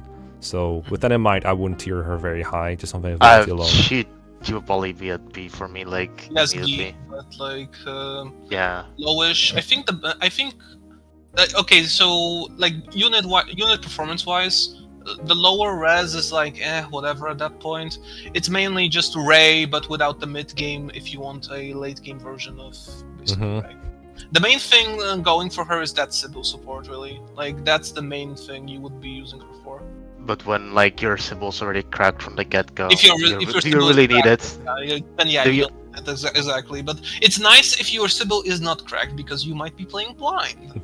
It might be. You might be playing blind, or you did not do the arena. No. So You did the arena and lost. if Ray is Lumen at home, is Melanie Lumen at home at home? I mean, to be fair, you say blind, but it's also like there's only one chapter of difference. So like, if you think, oh, I didn't put enough effort into it, you can just go back and buy the things. Yeah, but that's effort. That's effort. Yeah. Just stagger your save files, Lamau. Yeah. I mean, if you're gonna redo a chapter, you might as well redo the one that's completely free, right? Yeah, like that one's just free, so like it's not the worst. Yeah, I think displacement is completely fair. Okay. Yeah. Well, just the lower end of B is like I think Mm-hmm. fits. All right, is it John time? No, it's Goto. Oh, it's Goto time. There's Yeah, actually 4 of Goto these. I time. forgot. Fila. Earlier, Granger Goto. said there's 3 of everything, even though that was just the calves. Yeah, free cabs. Is it this one? Is right. Yes. Yeah. Or Well, hell. Mm, I wonder what. I wonder what my Elder Knight is. Yeah. Mm. Hold on, let me find her stat screen actually before we start talking about her. What's her name? Fila? Fila, There you go. Yes. Fila's mine. Yeah, that's what I think of every time too. Like, why would you name it after a dancer ring? Come on, you have very. I mean, same problems as Melanie. Even has the support to go with it. All this is for a much less crucial unit. At least you get an extra Excario here, so you don't have to share it anymore. Although you could still put them both on the same unit and start one-shotting even harder. So Yeah, there's still that competition there. I wonder who could use that. Hey, a second Iscario. How come you get 2 Iscarios? Now, I genuinely believe it is better to stagger them unless it's like end game or you're doing like some specific work. It depends on the can benchmark, right? You can do warp strats with it. Yeah. I know. Yeah, I don't know. This same as Melanie, but even worse because even later? Question mark. B staves at least. But Yeah, B save is like B staves and like the magic is like nice, but yeah. Though, That's a wait, combat isn't unit. magic lower than Melanie's? That's a maybe? good question. Like I think slightly lower actually, but the cap Yeah. speed at least. But like you'll still use her. Yeah, Oh, her wow. magic is lower because her growth is lower. But they have the same base. Like yeah, okay. Free. I mean, if I remember right, Villa does have a free deployment slot, right? Yes, free deployment So 22. and it's not- better than like Not for 23, but like if you say that you don't have the deployment slots to field her in 23, you are fucking lying. yeah 27 deployment limit. Yeah, no. yeah no You're like using you're. her. I mean that's more than Ray, but still like. Yeah, yeah. Probably slightly below Melanie, but still very good unit to bring for the last 3 chapters. Actually, does the Goto role well. It's just availability Lamau. Yeah, exactly. I mean, just that physic alone is just Yeah. really nice to have. If she isn't doing any combat. Mm-hmm. All right, so that problem solved. So then we're done with dark mages, right? So now we can move Yes. on to mages, which Ooh. means it's Jean time. Bonk. This was another one of my favorites. I used her for most of the game, and then I benched her because I again needed space for all the units, and there was like a couple of other mages that joined that felt like similar but better, or better if I invested into them. But from what I remember about her, she's an offensive powerhouse. I think she can nearly or actually one-run from the start and just gets better from there at that, depending on the enemy type, of course. Good HP growth for like bulk, but then the rest of her bulk is like kind of crap. Like the 4 defense, 20% growth was actually a big hindrance for a lot of enemies. I think there were actually enemies that one-shot her sometimes. But I enjoyed her offense a lot, and the reason I replaced her is I could find some units that have both good offense and good defense, where she only had one thing. But when I only needed the offense, I really appreciated her. I think the other thing that maybe bench her was the advent of Wildfire, which is a really strong tome that's effective against like 4 different enemy class types, like flyers, armors, horses. And that made like everyone who could use that tome super strong, but it does weigh you down by a ton, so bulk became more important than speed by a mile, and that's one of the reasons why I benched her, because I could use like Tannis instead to have the same power effectively, but with more bulk behind it. But when I had her, I thought Jean was pretty good. I don't know how she stacks up against everyone else, but I just enjoyed using her. If I had to guess, I'd probably put her like an A or B tier right now. Definitely not. B tier would be a disservice to her. Yeah, like she's like, I think she'll be in the higher end of age because like her early game form is like really good. Like Yeah, she just has great offense, and in chapter 7, if you visit the cave, you get an early Thimble Feather, which also accelerates her offense a lot. All right, I missed a lot of caves, by the way. That might also impact things. But yeah, looking at the units in B tier right now, yeah, I probably agree that A tier makes more sense. Yeah. Again, she just like goes good offense, and if you train her, then she'll get high stat rank. Yeah, just relatively. there isn't much to say. She's just really good. Like Yeah, she's just really good. This isn't like She killed this enemy. isn't like a case of she kill enemy and die. yeah, she kills. She only attacks, she does not protect. Well, no. She attacks, she protect, but she does not protect herself. But yeah, I guess you protect other units from dying to an enemy that you kill with her, but you do have to shield her because if someone's gonna suffer from success in this game, it's this unit. No, actually, Annie has a good tendency to suffer from success. Mm-hmm. You guys think she's the best unit in A tier? I don't think so. I think Yuna's better, personally. I mean, I know availability and all, but again, I associate her with Shield Bearer. That's a big problem I have. So maybe that's like something. I would say she's probably right now at the top of A tier, but I'm sure. Yeah. I think that's yeah. All right. I mean, I don't mind. I like this unit too. Boom, A tier it is. Yes. I conduct this A tier. Who's the next one? That would be Tannis. Yes. I love Tannis. Favorite is. So you want a bulk? How about 135 HP growth and 85 defense and 95 res? You know, just you can't have 100, but you can have the next funniest thing, which is 95 and capped skill, just in case. And S rank tomes in a base class, which I also found quite funny. I actually benched Tannis initially. I don't think I fielded her for the Gaiden right after, but like I said, at some point I had to make a shift in my mages and end up fielding Tannis, and it was kind of like a favoritism unit I was using because I think the game gets more interesting if you have someone to train. If everyone is just like good and like nearly captain everything, it gets kind of boring if you don't have a purpose to feed kills to. So I made Tannis that kind of unit. I fed her a bunch of kills, and she was a good late game mage, and she was really enjoyable. Wildfire being around helped her a lot, one-shotting things. Because if all that matters is your bulk, and your magic. I guess that's good. I guess she does have like low-ish magic by this game standards. Like 17 base is great, but 30 power is pretty crap. But you do have the resources to patch that up. So that's like the only investment cost for me, is getting her power up to par. But besides that, I think this is a really enjoyable unit, like funny bulky mage. Yeah, this is a unit that I would say you like invest a crystal and like some power rings, and she's good. I would actually say that like the bulk itself is actually a really big factor for her, because tanky enemy mage is a role that only she has, and that means tanky wildfire, which is especially relevant on reverse, because you can't just like cheese, for example, not only enemy like dark mages, but also enemy like say paladins with spears. They're gonna throw that spear at you, and if you're Jean in that situation, you take like more than half your HP and damage. But if you're Tannis, you just shrug it off, because Tannis is also has acquired the pronouns and is a proud user of the Ithis. This is relevant because you can stack the S-rank bow on her for extra defense. This is, by the way, also a thing for Ray and Lomn, which you can also do. Doesn't she join right before you get Wildfire and Ithis? Yes, right before that.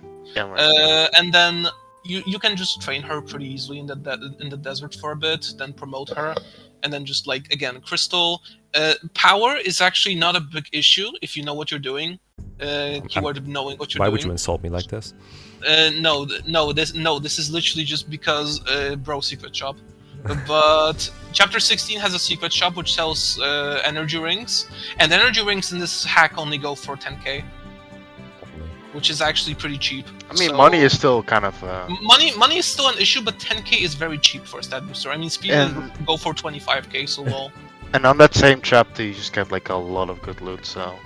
Yeah, exactly. So you just acquire the means of production for her, and she just like goes in, stacks defense with like Firm Seal and Kashyyyk in her inventory. When do you get Kashyyyk after she joins? Is it like Kashyyyk is on Mesh. Yeah.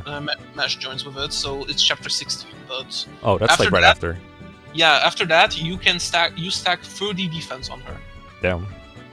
So like yeah, especially on reverse, she actually gets better, because the bulk really starts mattering there, because major easy ways to counters.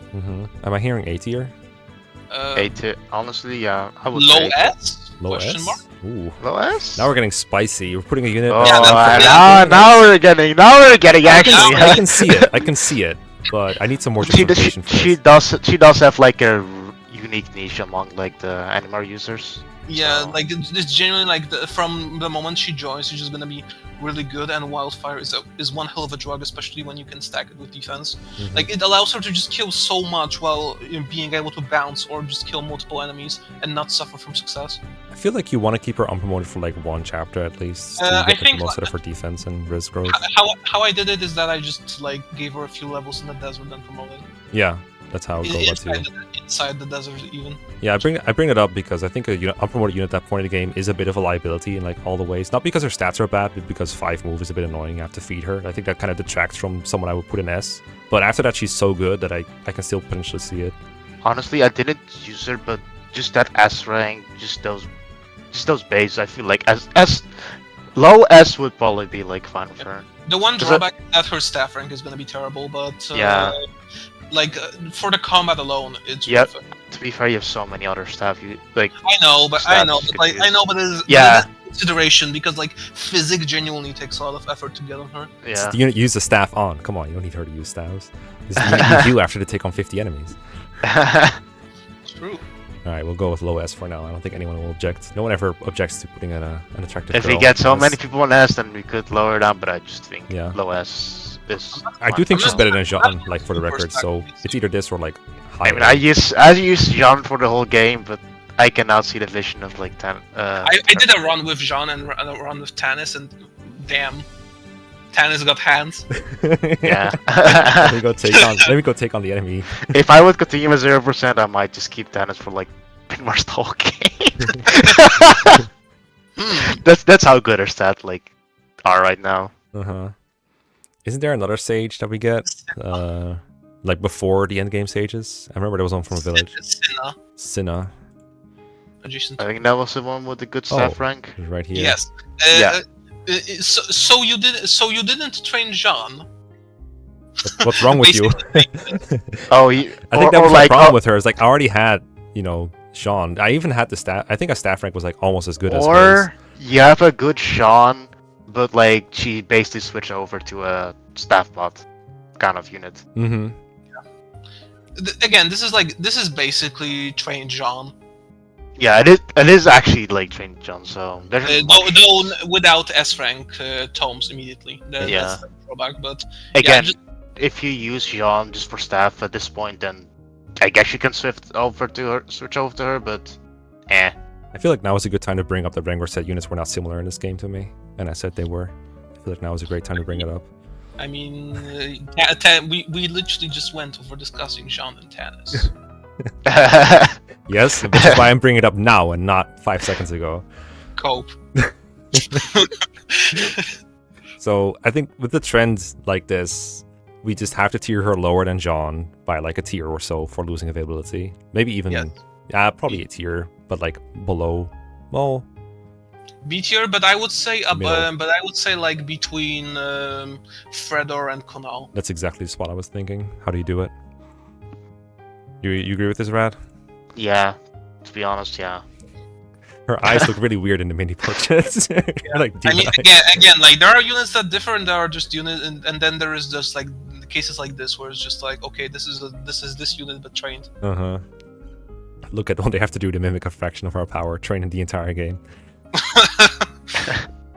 Okay, that's Cena, and then we get the end game one, right? Yes, Lada. Lada.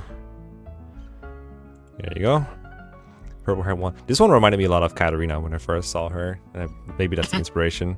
I mean, green stats. The +5s again are from Plinius, but you get at that point you get an extra Plinius, you get an extra wildfire, you get extra bolting. So you have the tools to make her good.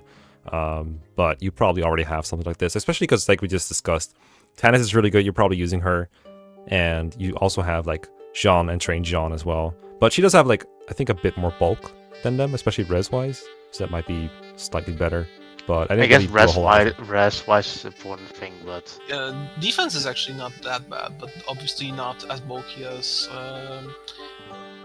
isn't it only like a Tennis. two? Isn't it only like a 2 points of difference, like from capping?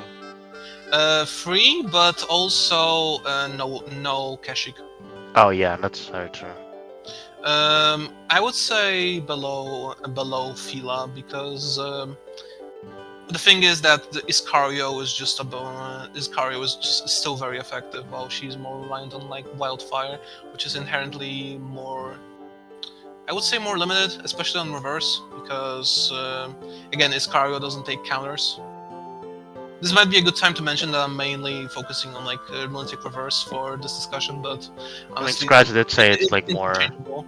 Yeah, I'm having Lunatic on mine because I actually haven't played reverse. I could see like a couple notes, but yeah. I mean, it's mostly like can they take a hit from like really big enemies? Yeah. So- I feel like Lada would survive a hit. I do remember her not OKOing some things though. Yeah, like Lada survives a hit for sure, but yeah, she can survive a hit. So I'm okay with her below. Okay, that's the sages, right? That's all the sages. yes. So we're back to Mitch, the thieves. oh, that this will be interesting. Yes, I do. Because now we're mostly talking. Because there's also thief utility to like talk about here. Yeah, Yeah. exactly. Thieves are very interesting in Souls of the Forest. I really like the implementation that Scraiza did. So they do steal and lock touch and everything. There's no lock picks. You just pick the locks. That's fairly easy. But whenever they steal, they gain like a gazillion XP depending on how much value the item has that they steal. So Mitch, I barely used him for combat at all, but I still leveled him up all the way to Assassin and used him all game long just because of how much XP he was getting from stealing and occasionally fighting things. And then their combat is also interesting. They can use swords, like Mitch joins with C swords, but thieves can also use knives, which as far as I can tell, they have 1 to range and they pierce defense. And so you get this thing. Correct me if I'm wrong, by the way. And then they also get the Meister Dolk late game, which, as I recall, is like a 1 to range brave weapon that pierces defense and Yes. Really, stops really counters. counts. So that stuff is like actually good. Like sure, there's places where thieves can't do combat very well, but sometimes they can, and it's very handy in those cases. And Mitch just has like insane offensive growth and good HP growth as well, so he can take the one hit you need him to take it occasionally and just like one round something. So I find that the thieves in this game were generally useful. This is the only one I used all game long. I used the other ones as fillers a little bit, but generally I was pretty happy with Mitch. And there's a lot of stuff to steal in this game. There's pretty good return on gold, like the economy is well thought out. So generally whenever you get like a high sum of gold or some kind of good weapon from a chest, you're able to put it to use. In fact, the game encourages you to use like all the different units and all different classes. So chances are if Mitch finds something good, then one of your units will be able to use it. And if not, you can sell it and buy a stat booster or something else that's useful. So generally I think Thieves Utility is pretty good. I don't know where that puts the Thieves exactly. I find it weird to want to put them in S, but at the same time, it's really, really good what they can do. So I'm curious what you guys think. For Mitch, we also have to take account that, like, should we take account that he can actually, like, you know, steal before we get, like, the next thief? Still before the next thief, but comparison to late game. Yeah. Okay, so first of all, I don't agree with the fact that he's S because, like, Yeah, he's not as because like it doesn't quite accelerate him that far. That said, thief slash assassin is probably like top 3 classes in this game for sure. Yeah. Not counting like special classes, but so yeah, he's probably the worst assassin, but that still means he's really good. The main issue he has actually is sword rank and constitution, and like overall and HP like somewhat. Again, the only thing he has over the other thieves, because there's a whole lot of things to steal before we get our second thief. The main thing is that he would probably have like higher power and speed, potentially, but other than that, actually, he just loses out because lowish res, and then that constitution is actually bad. But it is actually enough to use killing edges at base without being slowed down, which are viable in Chapter 4, or Olin just joins with one if you can give it to him. And then with the EXP gain, he can also promote. And then Wyvern's Fang, I believe, only slows him down by like 1 or 2. Shamshir doesn't slow down at all. Like Mage Bane and Lance Weaver slow down by 1, I believe. So he can actually make them work. The main thing is the sword rank, and yeah, he just accelerates from EXP very fast. So even though I say, oh, he's the worst of the 3 thieves, that still means he's a good unit because like he just gets a completely separate EXP pool basically to work with. Yeah. And then you can just promote him, and then you can just promote him once you have the seals to do so. So for example, for like Chapter 8, you can just have him in Assassin. He will have pretty good stats for that point in the game. So compared to other units, like, yeah, he's just still really good. Yeah. I would say solid A tier, worst of the 3 assassins, but still really good. Yeah. I'm not even sure if I tier him below the other assassins, but I agree with the general place. Like maybe. I mean, in combat-wise, yes, but I do think Mitch edges out over utility. Yeah, I do want to credit him for being able to steal stuff before the others can. That's why I'm hesitant to put him below the other assassins. Here's the thing.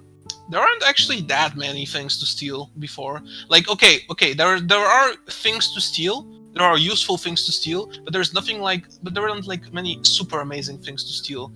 Like, the most you're getting is like gems. There's like we have crystals. Crystals, why? No, the Chapter 5 crystal, and like the Chapter 9 Master Seal, and Chapter 7. Which are useful, but it's not like, oh, he literally has like a lot more targets to steal than the others.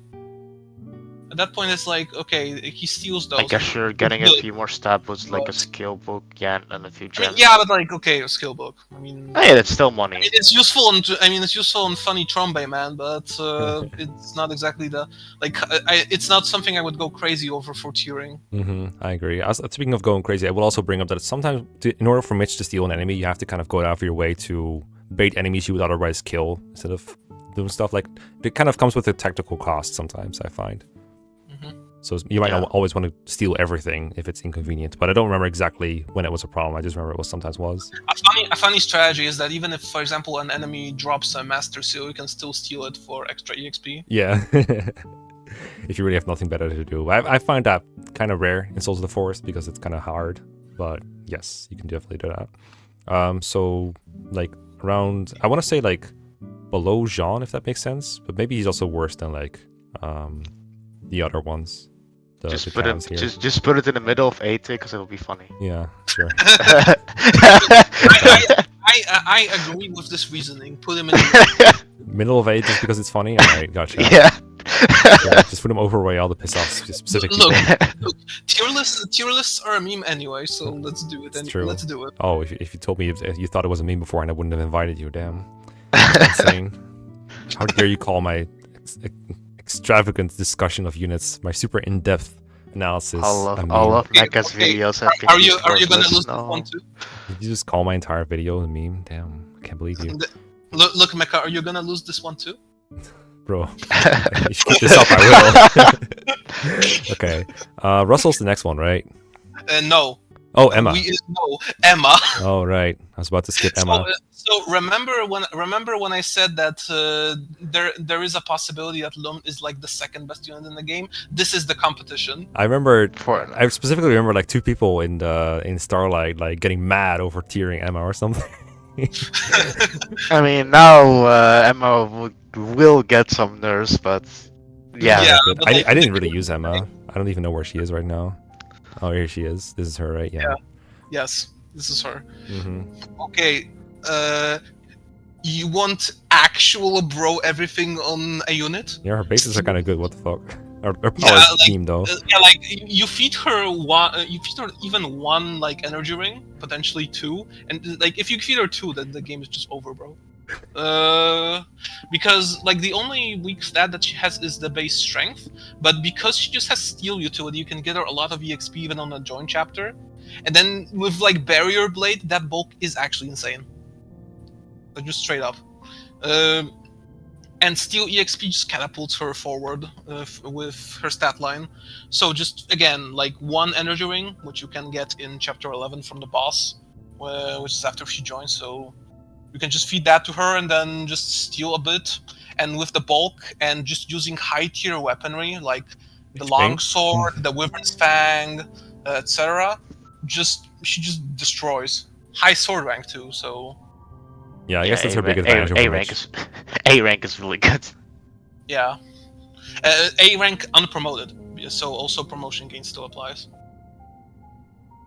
Yeah. I mean, I like Lumen better personally, but that's because I didn't use Emma, so I have no idea. She seems really good. There's debate, honestly, for which one would be better. I want to say Lumnus. I want to say Lumnus better because A, it's funnier, and B, Lumn is also around for like probably the hardest part of Souls of the Forest. Yeah, Yeah.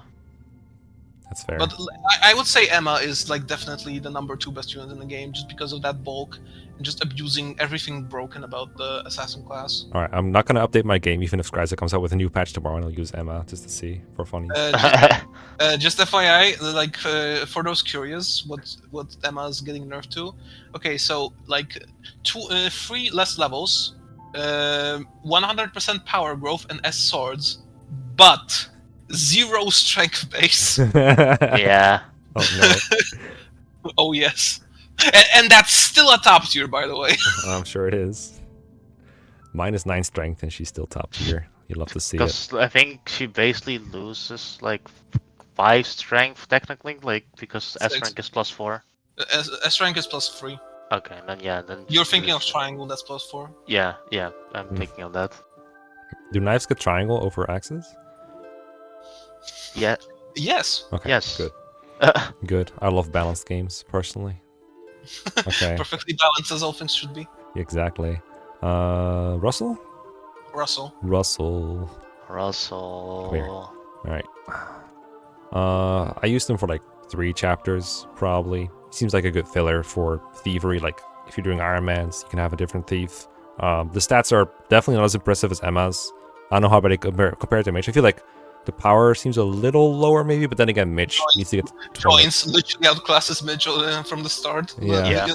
Refuses to elaborate, leaves. Okay, the thing with power is that even though he has 17 power and the cap is 21, he also has S swords.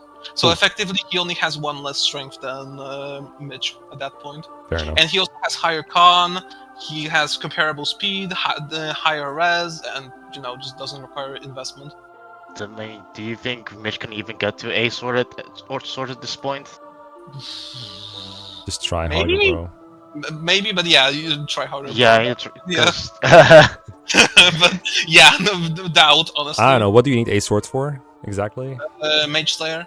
Oh, okay. A long That's pretty sword. relevant. Yeah, that's a pretty this good weapon. Maestro's also aiding. Maestro Dog is B. Oh, it's B? Oh, okay, it's B. So he can use Maestro Dog. That's not something. I guess he can, yeah. But Mage Slayer is just... have problems with that, but yeah. So can Russell, and like with 55% power, he's just gonna get to 21. And usually raising stats is not as hard as raising weapon ranks in Souls of the Forest. Mhm. Yeah. So put him over Mitch then. Over Mitch. Put him over Mitch. I want to say like above Yuna, Damn. because just genuinely like knives, Yeah, knives are stupid. like S swords immediately. He's just really good. My girl Yuna. All right, fine. No, Bonk, go to Yuna jail. The best Yuna in the Oh. game. Yes. Okay. Is any more assassins? No. This is Oh like my god. believe it. Olin. Oh, yes. Another unit that like I love this unit. She's so funny. when your power and speed bases literally get doubled. Actually. How can you double this base? Is she gonna get 48? No. Because in like ancient versions, basically like Oh, very yeah, yeah. version, she was a Myrmidon with 8 strength, 12 speed. The game was a lot differently balanced, admittedly, but yeah, 8 strength, 12 speed, which is funny to consider when she now has 16 strength, 24 speed. Yeah, this unit chose what, like chapter 5 or something? Chapter 4. Yeah. Yeah. Like beginning of chapter 4. I think it's easy to say it's she's just S tier. Like I don't think Yeah, I don't yes. think there's I don't think there's debate. Jagan 2. And Yeah, just she was really good at like killing things. I did feel like it was risky to expose her to more than one enemy because, yeah, high avoid, but her bulk is kind of trash. So, yeah, but like her offense is unmatched for a while. yeah, and Yeah. this was before I knew she was going to get Dancing Blades, which is the Swordmaster only item that gives you Gale Force. So that's pretty busted as well. Okay, admittedly, there is one thing about like her performance is that even though she like fights a lot, getting her to S rank still takes a while. She'll I mean probably it's still fine. Like it's still fine. It's still perfectly fine, but it will take a while. And like B, her strength stat can lag behind a bit. So compared to Steel, for example, which is the main competition, obviously, she's gonna be faster initially and have more res, but she's gonna have a lot lower HP and not instant S swords and probably lower strength at that point. So I think But the early because game of that, contributions alone are just great. I do think like she's definitely like a good option for the energy ring. Yeah, exactly. Good options for energy rings. Hell, even a robe, honestly. Even a crystal as well. To be honest, I don't know. if you're not, I mean like with their stat line, a crystal is like really good for that. I don't know if I agree with that. Her speed's gonna be capped at that point. I don't know. I would just like feed her and drop feed her energy rings if you are using her long term. But like just early game itself, she just steamrolls for a while. So if you choose not to use steel, that is a perfectly valid option. I mean, just use both. That's what I did. It's awkward because there's only one boot. I mean, yeah. I mean, It's a it's bit- awkward, but like you still have like swordmasters just are. Yeah. They definitely are units. They are units. I was gonna say about Olin, isn't her XP gain early on worse because she's promoted? Bosses. Yeah, Okay, she's definitely like the best boss. that's true. Doesn't she get Oko by the first boss you fight? No. Okay, that's the misremembering then. I remember that boss being really strong, but maybe she was one of the units. Maybe it was because she can like kill by him plus another unit then. Yeah. No, fair enough. So where in S tier would you like her then? Top Above three. or below Amy? Rad, that is a question. Well, I would say she's top 3, but Oh, okay. I feel like she has a lot of There? similarities to Beryl because they're both offensive monsters with like lack of Yeah. bulk. So I want to put her around there probably. Yeah, actually, that's a good point. either like in front of like or behind Barrel. But I do think since she's a really good option for the boots, like her or Steel. Boots Dancing Blade. I think it would be above like Barrel. I would say. Sure, I'm down. I'm down. Red Beryl. No more But top below 3. Emma, but below Emma, I'm Yeah, sorry. yeah. Yeah. I mean that's what I was hinting at. Yeah. Mhm. I mean, how many chapters between them? Like 3, 4? No, a bit more. Actually, quite a bit. Yeah, Emma joins in chapter 10. Mm-hmm. But her long term is better, again, I think. Emma's just so bulky. That's Yeah, the bulk and like pretty much like the best use of barrier blade, which is like really broken. yeah. Do you know how many units survive for? Nah, I'm not doing this. I don't have time for this arguing. Is Steel the next one? You there, Fire Emblem fans. How many crits can you handle? Or like, how many hours can you handle in Fire Emblem footage? Man, we really don't have. We don't have unpromoted sword masters, huh? We don't have Myrmidons. Oh wait, we do. Never mind. I forgot Steel. I forgot Steel is not promote. Like, why would you not promote him at this level? These are some of the funniest bases I've ever seen. This is a secret character that you can get if you put. I think you have to put Raquel on the throne. No. Anyone works. Anyone on the throne in the chapter where Yuna and friends join. You can tell I like Yuna, don't you? He is. Yeah, he's a reference to something. It's kind of subtle, so it's kind of hard to get. But he's a reference to another game, if you will. I think he's one of the 2 units that has a special theme whenever he fights. Yes. Yeah. Okay, I will say right now though, I actually like unironically like Kellic, and this is still funny as all hell. I mean, yeah, it's funny. And even then, like he gets like some respectable scenes because like in the chapter where you get the where you secure the pronouns, he has a conversation with Ray where he's like, oh, okay, I just want sword. I do not care about magic. I don't care that it's for men. I want sword. The Lady Blade, which is normally only usable for female units. Yes, and he cannot use Mars or Iphis. He can only use the Lady Blade. Yes, it's great. He's I mean, if you don't like Steel, you just don't have a sense of humor. I'm sorry, he's this guy. Yes. You can't recruit this unit unironically. Like, okay, I didn't use him myself, and then you got to you're fired. Get out of here. Why? You're so fake. What? I Fake used fan. Olin. Did you just say Steel was better than Olive? That's after consideration, okay? Right. But and then you got to the arena chapter. I didn't realize that if Steel loses, he just gets an essay. Like, wait, really? yeah, when Steel is in the arena, he has a straight up essay. Didn't I get that on stream? Yes. It was Good the funniest thing ever.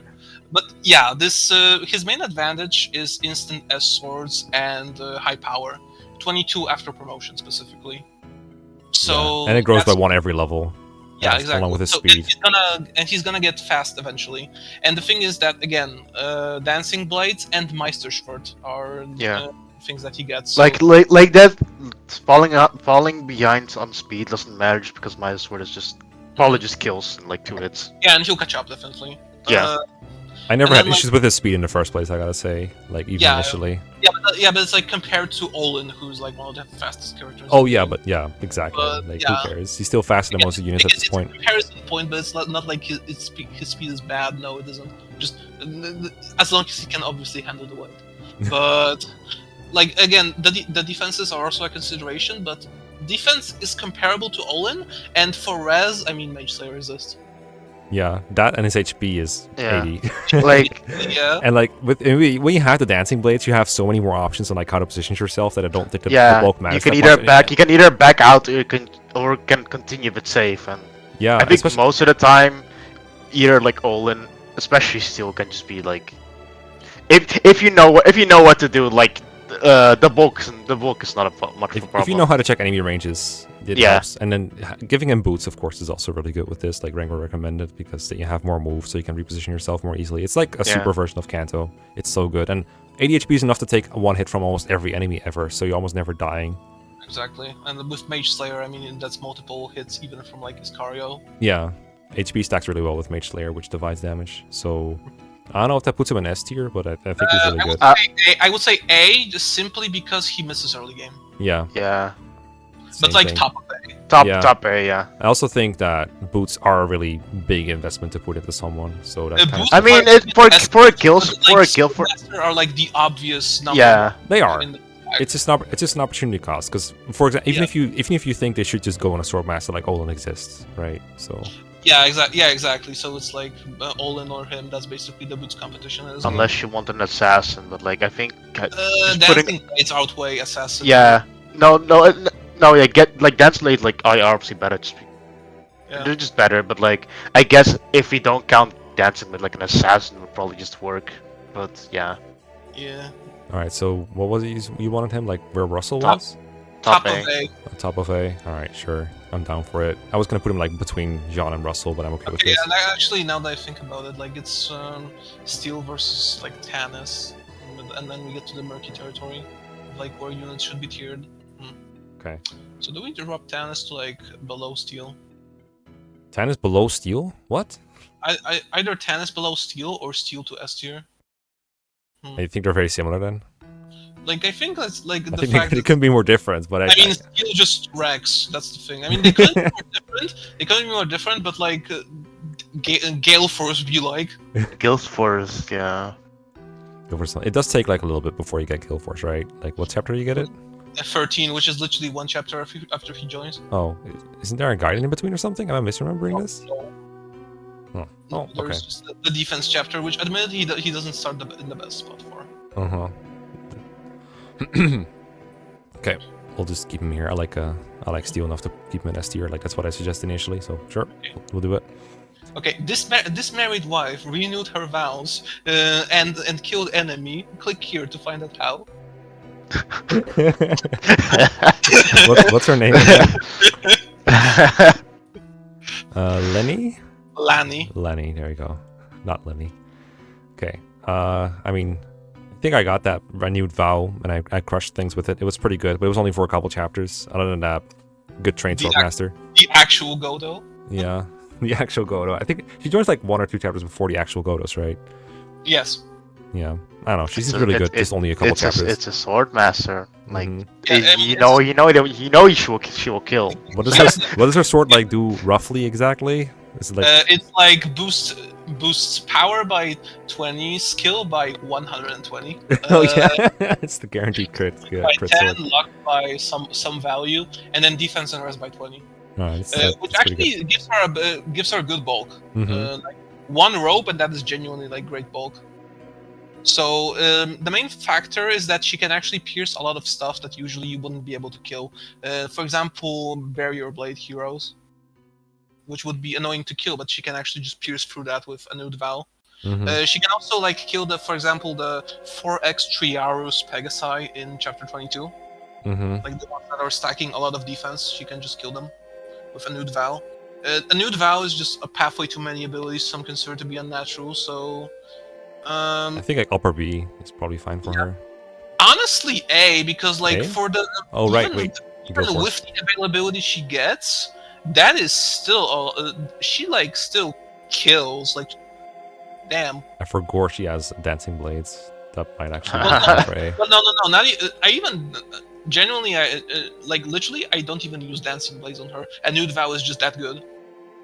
Like That's just fair. enemy space at that point. But she can use dancing blades still, but 6 move, and you can probably just chroma the dancing blades user. If you're somehow not using someone not using like Olin or Steel. I mean, I guess, but But- We don't have to worry about those people. They don't exist. I guess if you're doing 0%, I mean, But- I mean, I if get- no, even in 0%, you would just use steel. Mhm. you still Buy energy rings in chapter 6. yeah. And speed wings. Just say speed. You just say speed wings and like energy rings for steel, just You because don't like. even need, you probably don't even need speed wings for that. But yeah, just, I was gonna say like, she's 1 off the cap with 70 growth. No, I meant for steel. yeah, for steel and 0%. Yeah. It's literally 0%. I mean, not minimal growth, but yeah, I would honestly say A tier because that is like she genuinely is one of your best, one of your best units in the late game when you Mhm. when you have her. You guys reckon we can put her over Raiden? She genuinely does things that others wouldn't. Mhm. Above Ray, maybe. Yeah, I would say that. Yeah, I think Yeah. Ray joins a bit later enough that like yeah. Like, well, it's like more of an investment for for a good role, but Because And everyone Lanny- above Ray like joins early enough that he could just do something, but Throw it here. Okay. Is there any more swordmasters? No, right? no. No more. Damn. They didn't really give me 4 swordmasters. Why not? I mean, Chroma exists. Or if you are big brained, generics exist. Ooh. That is some big brain. What's the monk called? Marin. Mara- Miran. Maron. Found him. Right. Deploy him as Just a pillar. like, honestly, just like Jean, it's like there's not much to say about him. Yeah. I would say. I feel like he's less offensively oriented than Jean, but just like with not too much to compensate. more speed, less power. Yeah. Is a bishop, so gets remedy, but lower magic cap. Is one of the like four users in the game that can get like high light rank, I would say. Uh-huh. Like 4 to 5 maybe, but yeah. Like actual Just light focused. Offense oriented. That speed can matter over Jean. Mm-hmm. And Yeah. there are some things that he doubles but she doesn't in the early game. He's really good early game. I would say that. Yeah. Yeah, still A, probably below Jean. Yeah. Honestly. I do think he's similar enough to Jean where I Yeah. put him maybe next to each other. Yeah, sounds good. Yeah, I didn't deploy him beyond like training him, but I'll take you guys' word for it. He seems really fine. Just not super Yeah. interesting. Like the power was low enough to where I was like, yeah, if I'm gonna ditch someone, it's gonna be this guy. Okay, Rodo Gaming. Alright. Good old Rodol. Let me find his stat screen real quick. He seems really funny. I just didn't have Okay, space for this him. unit Wait. Do we count the little girl? I forgot her name. Noir? no. She's Inessa. unique. We'll do her when we get to Aiden, maybe. Inessa. Yeah, Inessa, because Yes, we can do her. We can like cover her. because she's the same. She's the same class. She just No, well. I mean, I would say the early game performance of being a monk and the early game performance of being a cleric with Noif is a fairly bit. I feel like fairly bit grouping them in a discussion about healing might be more productive and moving on to Okay, Rodol sure. for now. Although Rodol might be more of a staff utility unit. No, he's not. He's more. He's No. more no. I just saw What are, you something ranked. what are you expecting? The self-centered guy to be focused about healing others? Of course not. Okay, he loses his course and genuinely benefits from it. He looks like a meme. His recruitment is a meme. His ending is a meme. This unit is legit. Ring we're standing right now. Yes. You just like him because it's a monocle, just like your Hubert thing. Of course. No, actually. He gets a great deployment position in Chapter 15, which means that he can just accelerate very far. Like, he can kill the initial thief, handle the 2 Luna bishops, and then just go from there. You get Heavenly Arrow in the prior chapter, which you can just give to him alongside a skill seal and a luck seal. What does it do? Skill seal gives Heaven okay. seal, I mean, or the Heaven Arrow. Heavenly Arrow is 8 might, 75 hit, 25 crit, brave. So he just one-rounds basically everything that isn't like super high res like Valkyries. Poggers? And he has good speed. Yes, he has good Yeah. speed. With Lucky Seal, Lucky Seal gives +5 luck, but it's also an Iron Rune, so he cannot get crit initially. And Chapter 14 also and 16 also sell Goddess icons. So like 2 or 3 of them with that growth, and he will just accelerate. You can use him to, for example, kill the mini-boss, because if he charges forward, then the mini-boss is charging towards him. And he just steamrolls from there. Like, I would say this unit is like Crystal and Power Ring, and he just caps. Hell, I even have a screenshot of him doing exactly that. He goes up But to yeah. 21 with that, and that's like, what, 2 off the cap? Um, Sounds close anyway, because, yeah. well, he has 18 base, I believe, and the cap is 23. So Yeah. So Okay, that's yeah. 2 away. two of the cap, and he can just cover that with growth, honestly. Yeah, I mean, capping is not the most important thing, right? The important thing is one Yeah, rounding. exactly. It's I mean, after Crystal and Ring, that's still 21, even Honestly, without just having decent like power, good speed, and like just Actual really life. good and like weapon rank, just like it's enough basically for most of the units. Yeah, exactly. And even his healing doesn't slide because he has remedy, and then if you use him enough, he can get physics, so that's enough. I feel like for most units, if you suggested me to use a crystal and a power ring on them, I'd laugh at you. But because it gets quadrupled every combat he does with the Heavenly Arrow, I don't really mind Yeah, it that much. Exactly, and he even gets he gets free XP basically because he just has a amazing deployment position. Fair enough. So he's just there in the thick of combat, getting a lot of EXP actually. Okay, so you said legit. Does that mean A tier or S tier? A tier. No, Yeah. no. Yeah, He's no, it's not not right. It's not that amazing, but I would say easy S. Probably like You said easy S. Yeah, he did say easy as. I'm not dreaming. I wanna like say below Yuna, honestly, between Yuna and Finn. I mean, that's a weird ass position to put him, but I don't mind. The difference between like Put him in the middle again. I think that'll be just funny. break it up as much as possible. Make this as confusing as possible. When it's down, put it to the middle. Put it to the middle. It'll be funny. whatever. I mean, you can move him like whatever wherever. I still like believe like he's definitely higher A tier. Sure. I'm down. Okay. Okay, so do you actually want to cover Inisa now? I mean, Mine. are we done with? I think we do the Goto, Sure. and Yeah, then maybe like, maybe a bathroom break. Then we'll go from there. Okay. What's his name again? Kotan? Yeah, found him. Nice. Right. I mean, I didn't use the Gotos all that much, but again, free utility for a couple chapters. He seems really good. Because you guys brought it up, I guess I'll say that there's not as much competition for light magic, so there's a chance that you don't have anyone else who can use Hipparchus. And if you do, you might still want to use him because his stats seem quite good. And Hipparchus gives useful bonuses. +5 speed is really nice when the benchmarks to double are really hard to hit. And if nothing else, you know, S-rank staves and light both provide their own benefits. So he seems alright. I'd probably put him like wherever the other Gotos are. Yeah, probably. B tier. B tier, yeah. Anything interesting about him? Well, the S rank means that he can use Fortify. Yeah.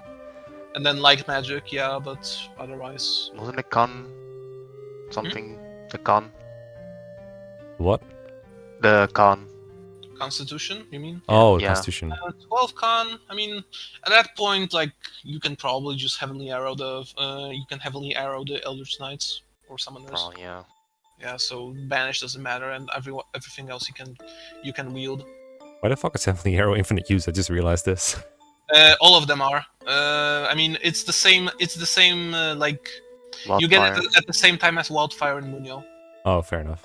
It's the light rank equivalent. I see. Alright. Just throw him in the middle as a tradition. Make it confusing. I don't know. How dare you separate the lovers? Come on. Come on. Fair enough. I'm Okay. making the best one then. Okay. It comes at a okay. cost. Acceptable. Acceptable. Acceptable sacrifices. Sacrifices have to be made. Alright, so that's the S rank Goto. And I guess we decided to go for some more light magic users before we move on to the Wyverns. So, Inisa next, I suppose. Yes. Again, unit I feel it for like 1 or 2 chapters and then stop using them because there's other candidates. But Remedy, I guess, is something we should mention. It's like 1 to 3 range heal, basically, like the Vestals from Fates. 1 to 3 range man. Yes. Yeah. Well, she's so small. She really is so small. It looks so funny in the portrait. But yeah, okay. There are 2 things interesting going about her. First of all, unprovoked healer. Remedy is nice. Con, yes. 1/8. What can she carry it? Yeah, she is literally a child, but she has a knife. Oh, she can use the knives. She has the funny factor of being able to use a knife, but Raquel can as well, right? Yeah, Raquel can as well. Raquel is because of story reasons. Inisa is literally just a bug that turns into a feature, but it does give her an ability to fight. It is actually an interesting tech option once she promotes because it ignores enemy resistance. So you can, for example, attack enemy Mages. like summoners. Yeah, mostly summoners because those are bulky with knives and it just pierces completely. The issue she's gonna have is weapon ranks. Staff rank isn't gonna be the issue. It's gonna be the offensive types. She's the first in a long line of what I like to call the sea light staffer in Souls of the Forest. Basically, just locked to sea light, which is divine and convert. Which, I mean, nice, but but you miss on aura and then the fun stuff at A. Yeah, I feel like if you're focused on using staffs, then it's hard to build light rank as well. Whereas if you're already light user, it's kind of easier to find staff opportunities. Yeah, pick that it's up. gonna be more spread rank between like using light a bit and then using knives. That's mainly her I thing. just Yeah. don't think I've used her that much in Yeah, most of my runs. she's honestly like mainly like early game heal bot. I think this is actually another C tier unit. Yeah, I would put her at C. Knife- High C, Knives of are a course. funny tech, but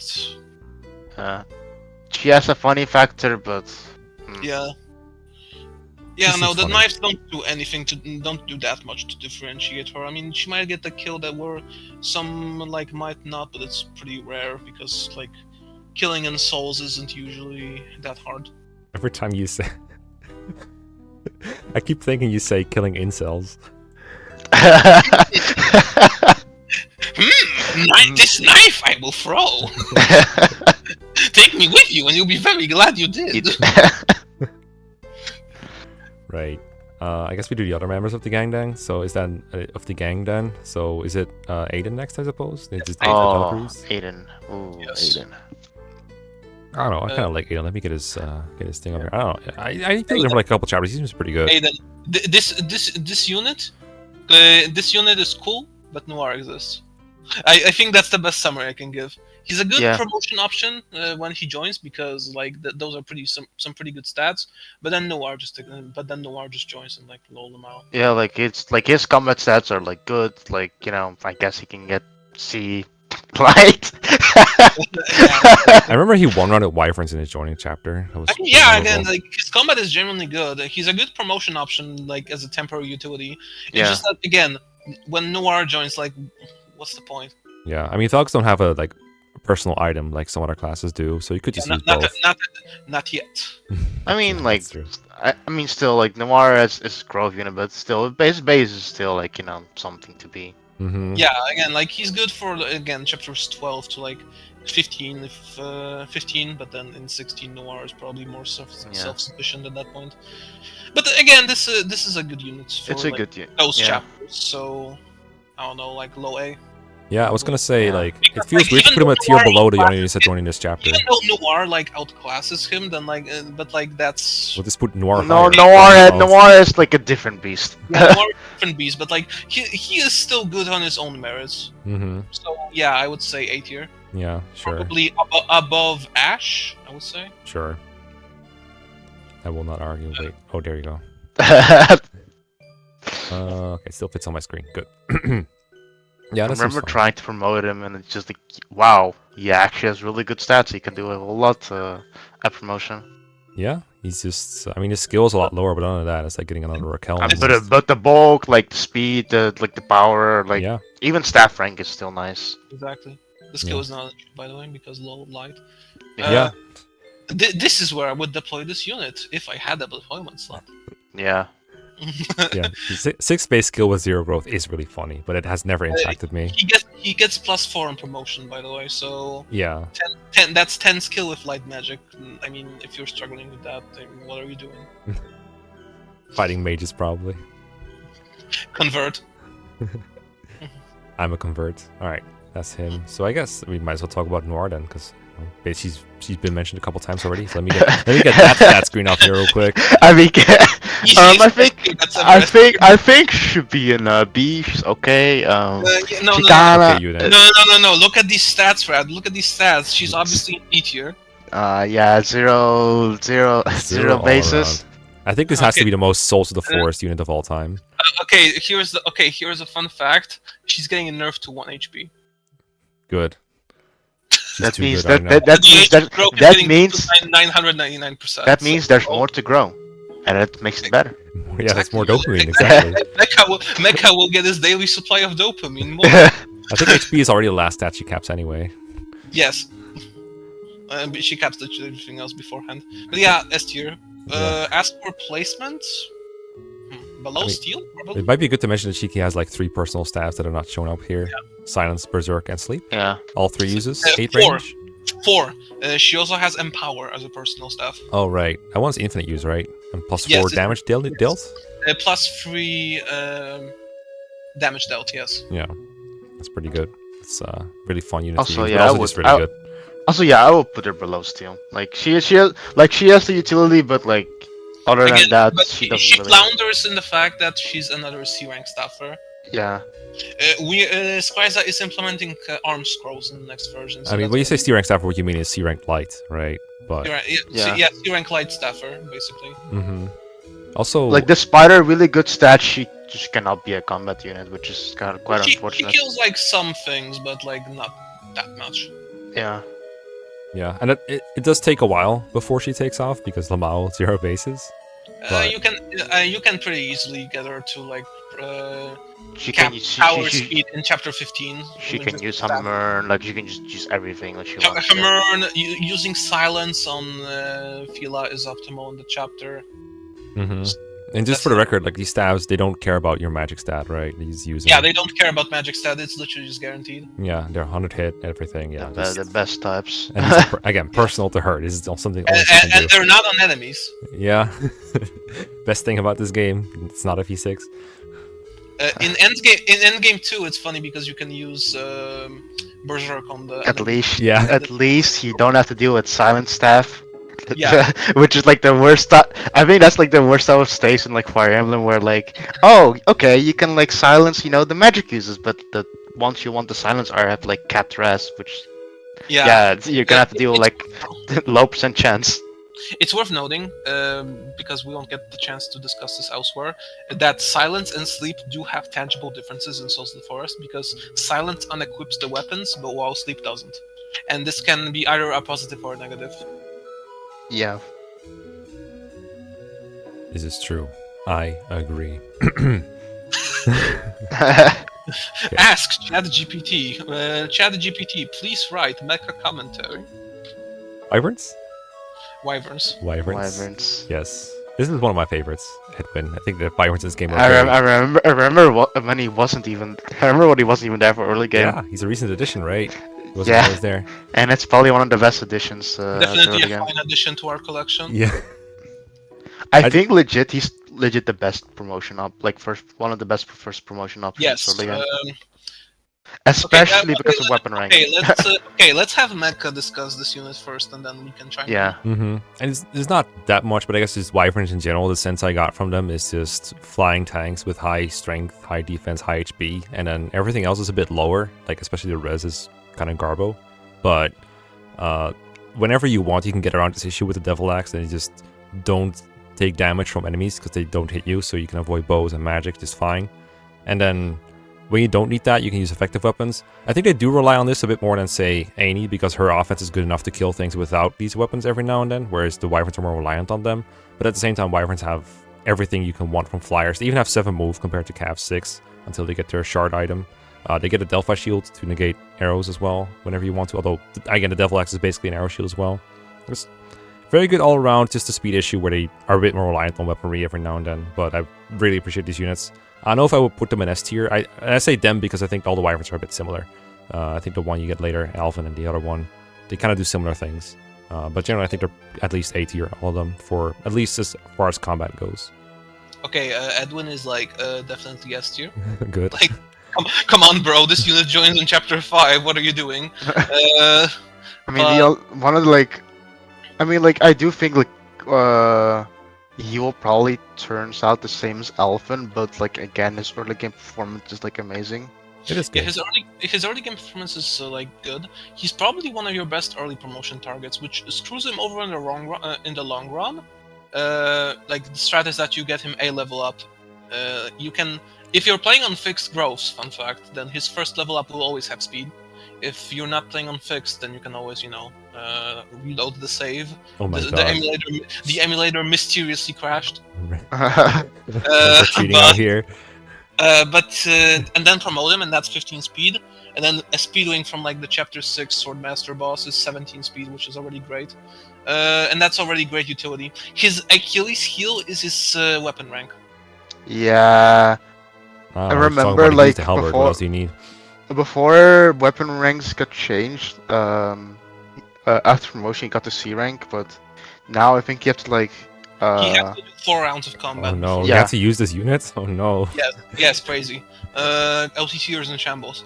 But yeah, like that's his main drawback. I would say that honestly, like training him you are probably just better off using Alvin because Alvin has instant S rank, and that's just power boost and he also has actual res. Yeah.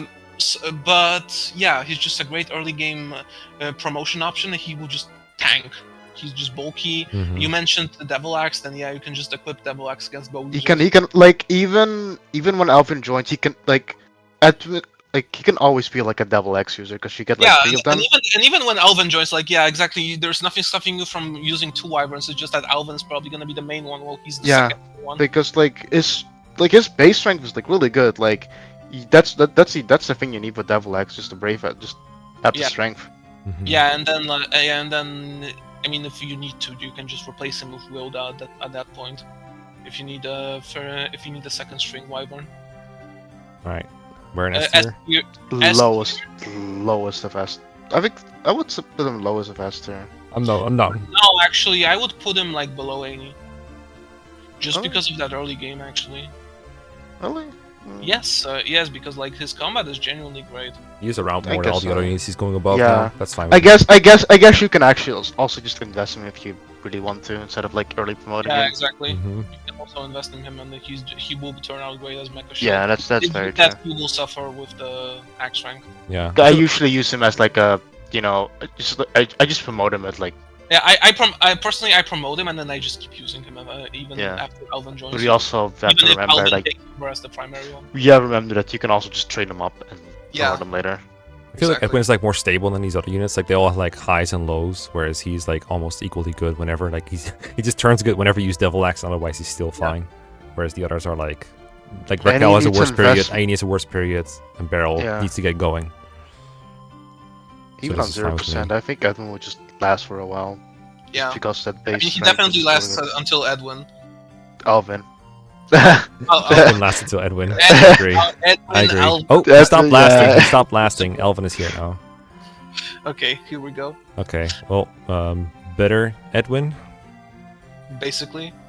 S rank axes at base, and I mean, he joins on the member card spot, but we're not counting that for him. I mean, I remember when he joined, like he was very, very similar to Edwin for me stat-wise. Besides the S rank axes. So, Yeah, exactly. Same thing. Except that the S rank axis is a big deal because like he will generally have a big lead over Edwin. Like Edwin will have probably just hit B if you're using him, while this guy is just rolling Yeah. S. Sounds about right. So, do you think Elvin is S tier then? Yes. Yeah. Probably below Edwin, which I mean sounds funny, but Edwin is just around for the hardest part of the game. Yeah. Sounds But good to me. yeah, as he's probably like the best long-term mover in the game. Yeah, you can actually use him for, because you don't need to promote him. Like his stats are really good. He will just get a lot of levels and like, Yeah, instant S. Which I mean is important also for hit rate because it's not only plus 3 damage, but it's also plus 15 hit rate and can use every single axe in the game. yeah. I think he will just basically be your mainstay wyvern. Yeah, basically. Wyvern good. Yes. I feel like the rest are significantly worse. Wilda and whatever the other guy's called. Eugene. Yeah. Well, you have no experience with Eugene, but I assure you, he is epish. I mean, like the Wyverns can't be a whole lot better than this because they all cap the most important stats and their speed cap is really low to begin with. So what are they supposed to improve upon? The Well, other two? this one has capped speed at base. Well, obviously, okay, yeah, thanks, Rangor. But when promoted as well, that's still capped speed. High res. High-res is good. Power is initially low, but she can use the Lady Blade, and that is genuinely one of the best things because after promotion with Lady Blade, she can, for example, kill all of the great bow snipers with Keshik. That Oh yeah, I think I remember doing that. yeah, I had a low opinion of her. Then I actually used her Yeah. on like Edwin. Once I really early promoted Edwin, and like she replaces him effectively for the last few chapters, but. Yeah, she's essentially the second or third string wyvern when you're using her. Yeah, I feel the only opportunity cost is that at this point, Master Seals are worthless for main promotions, but you just use them to promote Tiro over and over. So using build out means you get one less of those. But other than that, whatever. Yeah, but that's not that high of an investment. No, because in fact, it's probably a lower opportunity cost than promoting someone like Edwin early. yeah, actually, because at that point you actually just have a lot of seals. And You're even if always short on Master Seals. Like everyone can promote at any level. We didn't even bring that up Yeah. yet. And you can always sell them. That's true. You can always do that. They're not that expensive though, right? Yeah, exactly. Okay. So will that run for like what, like 7 maps in the game? Yeah, Not a I whole would lot. say high B, Yeah. maybe like above Fedor, between Brent and Fedor. Yeah, sure. I'm down. I think it's funny that like this tier is like Brent and then a bunch of units to join late game. Yeah. This says a lot about Not to worry, Brent. Well, not to and if- worry, we are about to start filling up this tier. Yeah, very gonna start filling up the tier, bro. Yeah, because we're getting to later units as well. Alright, so that's that. And then we have Eugene. Eugene. Okay, like you know your unit is good when the worst thing you can say about him is this unit doesn't join with capped strength at base. I mean, the worst thing about him is that you don't know that he's recruitable unless you use all Yeah, 3 other yes. wyverns. Well, Yeah. yeah. But like, look at these stats, bro. He's actually insane. Like, Alvin might be slightly better just because of that capped strength. But honestly, like, this guy just joins and is like ready to game for chapters 21, 22, and 23. I think most of the Not stats are like 1 or 2 away from capping. as effectively, yes. Like he's just really good for those chapters, and mobility and flyer mobility is actually good on 21 because corridors, and 22 and 23 because open terrain with like impassables. So like he genuinely benefits you a lot. Obviously B tier because availability, but this unit is just really good. Also for chapter 21, he has a free deployment slot technically because he joins after deployment. Fair enough. Did you say like around Fedor?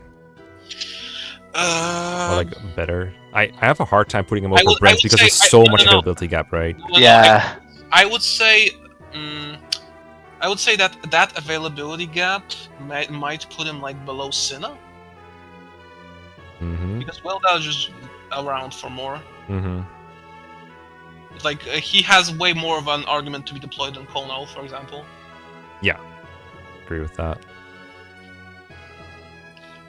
Especially because like the paladins always compete for the shards, whereas he doesn't need one. He just needs the devil axe. Yeah, exactly. Like Devil Axe, Warhammer, Heroic Axe. Yeah. Maybe Ulf Hednar. Though depends at whether it goes to him or to Elven. You only have one, right? Yeah, you only get one. Yeah, that's the You only S rank get- axe for you anyone only get- wondering. You only get one because you would otherwise be able to break the 127 HP limit, which does bad things to GBA. The game just falls apart. Yes. Good. Alright, that's all the wyverns in record time. Mhm. I think these are fighters that we got next. Yes, fighters. Was it Brendan? Brendan? Mhm. Brandon. Brandon. Yeah, deploying for like 2-ish chapters, but I actually used him quite a bit to the game. I put into the desert, I think. Then I undeployed him, which I guess makes sense. I mean, like his base is like, it's really good. Like They you can double. he They beats- look good. They look good, but they usually fall short of like Yeah. what you actually want to do. I would say this is actually another like B tier, though a high B tier. Yeah. I mean, it's like it will be like really low A or like top of B. you can use the warrior berserker item, right? The barbaric helm. Yes, but like if you compare him to just Derringer, then Derringer is just this, but trained, straight up. Like he has nothing over him. Well, availability. He's like good. Well, availability, yes, but like he doesn't actually do all that much with that availability. Honestly, he's just good, but like he doesn't do that much. I would say that bulk is deceptively not as high as it would seem. Again, I used him and he basically like actually fell off when I reached the desert chapter. That's Yeah. basically as far as he can get. He needs his And if wife. you want- He needs Lenny. He needs. And Okay, he needs okay, the axe. okay, yeah, but like just keep him alive, Lamau. Lamau. You're saying high B though. It sounds like pretty, well, not really high, I guess, compared to all the other ones that are like actually really good. Most likely top of B. Top of B above Brent, yeah. Above Brent. All right, got him, Brent. Correct. Um, I mean, I do think barbaric helm is worth highlighting as like a really, really good thing to have because the other It's a units we good are discussing are all especially- able to use it. especially when you also combine it with Meister Axed. Yeah, or Meister Axe, or like anything that's effective. Like Yeah. it all Brandon is one stacks. of the Brandon is one of the few units that like trick you thinking, oh, he has good stats, he must be really good. No. But then they Sort of axes. I mean, maybe I think compared to the other axe mains, foot axe units, I think the problem might be that he joins way before you get the barbaric helm, and so when you do get it, you immediately also have the ability to use it already, whereas Brendan has to go through a period where he doesn't have it. And he just doesn't compensate enough. Mhm. Again, like these stats seem good, they are decent, but like he also competes with like either NA was like really fast or like Edwin was just like kinda like just has a better stat line in general. Mhm. Yeah. Like, Yeah, and you could fix it with Devil Axe, but then you could also just put that on a higher move unit and get the better results. yeah, it was 2 more move, and it's probably getting promoted as well. more movement or more crit or whatever. More anything. Yeah. Okay. Do we just put Troy in this category, or are we just gonna go for warriors? No. Go for warriors and then we go for berserkers. I'm because they down. are All right, I'll find Yeah. Behringer then. Fine. no, first Phoebe actually. Oh, Phoebe. Oh yeah. Oh yeah, there are 2 more. There are That's 2 more right. X fighters. Phoebe's that the you have to secret deal one, with. right? Yes. Yeah, I missed her before someone told me that she was there. She's very funny. Capped HP on promotion. Actually, pretty tanky. But that power does genuinely. That power. Oh, that power is actually really bad, actually, in this game standards. I mean, axes do have high might, and she does like have insane speed, but it is kind of underwhelming power by this game Yeah, standards. and then like again, like when Derringer and when Derringer and Brandon cap speed anyway, that doesn't really matter. She joins your chapter before Alphen. No, 2 chapters actually. Oh, 2 chapters? Well, 3 because 10x. So yeah, actually Ah. fairly high availability gap. But she joins in a good spot in 9 if you get her early. But Which, by the way, is you have to put someone on a mountain, right? yes, you have to put someone on a mountain. The mountain that was like pointed out by someone. I think there's like an NPC there in a cutscene. That's how you. It's actually Tannis in the house talking about it. Uh-huh. In fact, but yeah, the power just like good temporarily, but I wouldn't use her long term. I think this was a spot where I definitely did not. She was still like competing for unit slots rather than like, oh, this is better than everything else. Like I've got. imagine have like the warrior cap is 30, she starts at 15, which has a 35% growth. That's not good. Even for again. Yeah, it's like Tannis power, but on a unit that doesn't have all the Tannis bros. So Well, even Tannis power is still better than this, I would say, because again, lower cap and actually higher base. Also Yeah. wildfire does things to a unit. Yeah, exactly. So another B tier then, or even Yes. C, B tier. Like, B, because she genuinely can do stuff as. She can, yeah. Okay, so below. And Brandon? again, if you need to fix power, then buying energy rings is cheap. So like same as Brendan then, basically. I wanna say like below Brent. Sure. That's fine with me. I feel like this is better than Willa still because she joined so late. Debate, but yeah, that seems fine for now. Okay. Gotcha. Another X fighter. Behringer? Derringer, yes. Derringer. No, the blue Terradrone is also a fighter, right? No pirate. No. Oh, she's- pirate. Oh, right. fixing X user. This is the last one. The last one. This one joins with a barbaric helm, right? So this is Yes. like it gives like major first impressions when you get him. You're like, oh shit, Yes. this guy Whoa, one-hit shit, 85, one-hit stuff. 85, Yeah. 85 attack? What? When you look at Damn. 85, you think, wait, is this the hit rate? No, this is not the hit rate. No, this is not the hit rate, indeed. Just solid stat line all around. Like the caps are 30 power and 26 speed, and he's just like on his way to capping. You know, power, speed, defense, high HP. You can buy Meister Axed in the Chapter 14 secret shop to get early access to it, and then Meister Axed plus the Barbaric Helm is actually a disgusting combo, because that's a 28 might 1-2 range wave weapon that's uncounterable. You get that at the end of the chapter, right? There was like some kind of combo. Or house? Uh, It's like the specific spot where you put him. Yeah, you're right. Those heroic act that you get. Yeah, you get a heroic axe from the That's the one. from Okay. the village event, Mhm. which I mean, it's still great. It's just we're looking for the Meister axe, and otherwise it's dropped in chapter 16. Mm-hmm. But I mean, it also works with like Warhammer, which is just a higher might hammer, stuff like that. Exactly. It's so strong. Now, that's not unique to warriors specifically, but again, he just has a really solid stat line all around. Yeah, I mean, if you were gonna, yeah, true. The main thing you're using warriors for is Meister axe. That's like the main thing. That differentiates them. Yeah, I guess it's like important to point out is that classes don't only get the unique items sometimes, but also like the unique weapons like the Meister axe and stuff like that. Whereas the short masters get the Meister sword, stuff like that. I don't think I made that clear. I remember Mecha being like, this weapon is kind of weak. About the Meister Schwert, yeah, Yeah. this weapon is kind of weak in 10 might, and then notice the 100 crit. Yeah, I don't expect weapons to have 100 crit. Okay, maybe I should. I want to say like low A. Yeah, I do think Yeah. they're significantly better than this crew over here. So Again, a trained Brennan will not be as good as the Ringer. Probably above Ray. yeah, I feel like Ray is Yeah. I feel like if any unit downgrades to B from A, it's probably Ray anyway, because we keep just putting units over.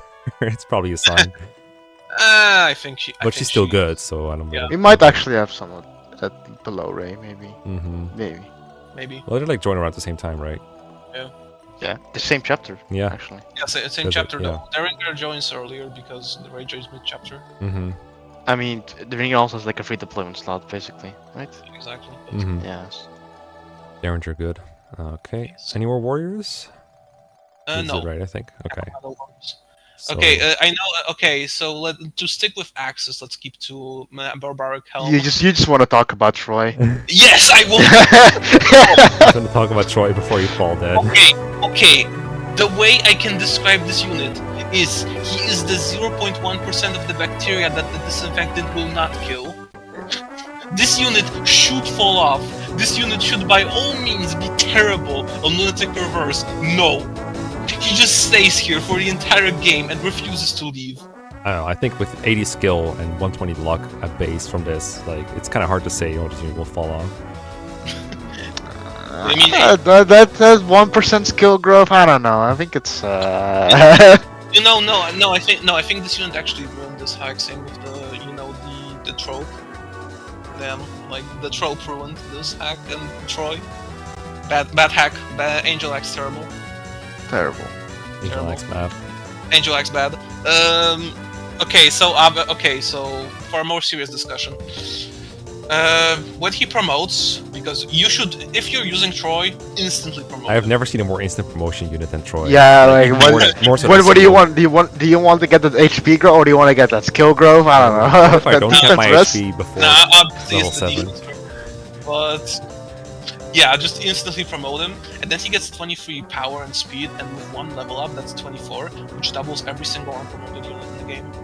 Well, for a while at least, because has ranks eventually, but for the point that he's in. And then in chapter 8, you also get the Devil Axe. The Angel Axe. And the way that weapon works is that it's 40 weight and quadruples your skill and luck. But it also has 20 hit. The way you use it is that you dodge tank with luck. And it's more limited than the Devil Axe, obviously, but it's also infinite use. The way you use it is that you don't use it against sword users, or reavers, obviously. He will just die against those, but against like neutral targets, or even hell at triangle advantage, then he will just dodge tank. For example, 10x is a great example because he can literally just dodge tank everything on a mountain. Like unironically, just bait them in, just kill them, not even trigger the back reinforcements because he's walking on the mountains. Yeah, I was occasionally checking the Angel Axe, because you said like, hey, Angel Axe bad, which is something I definitely said in the early playthrough. Whenever I checked the combat menu with that, I was pretty unimpressed early on, but later on I found a lot of spots where just having him bait enemies, like you said, was very It's- helpful. Like Angel X is a defensive tool you can use to move forward, like Yes. easily. Yeah, and again, like, you would think that this unit would be bad on Lunatic Reverse because, one defense Lamal after promotion, but no, just that the combination of that offense and the fact that he can use the Angel Axe or Devil Axe that well just means that He's surprisingly tanky just by dodge tanking. Yeah. And that's not a style I use a lot, but he makes it work. And then you can, stack. I mean, obviously he's probably the best recipient for skill books because now Like what? Like Lamau, like who else we put it even on? Edwin, I guess. But yeah, skill books, a skillful seal, which is the very first seal you get, and it gives +10 luck. Is a skill, and it stacks with the Angel Axe, so it gets multiplied as well. So once you get that, guaranteed hit rates and crit rates with that, basically. Also, whenever you fight something, funny music plays. Yes, funny music. A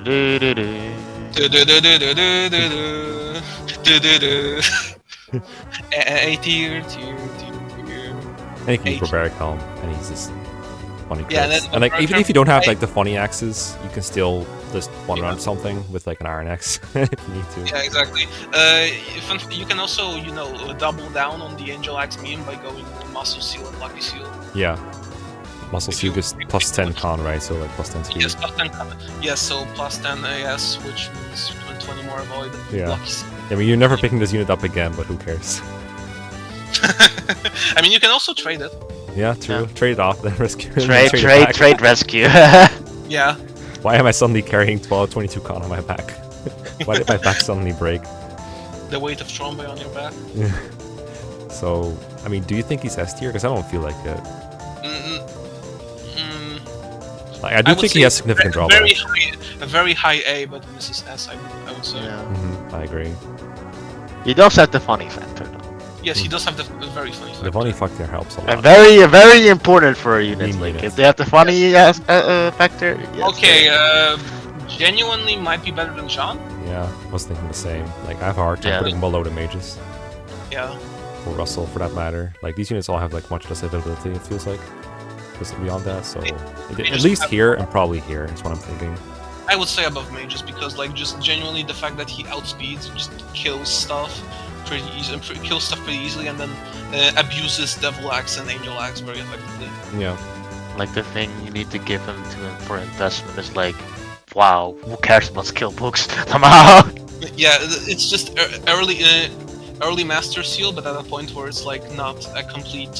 Yeah. Yeah, skill's a ability. good... Troy joins the point where he could actually like, be more lenient on less master seal uses. And then just skill books, but like lol. Yeah. Skill's like the easiest dump And stat to again, fix. the skill seal, whatever what you said, that's also a thing that you could give to him. Yeah, exactly. You can even take it off of him later once you give enough skill books.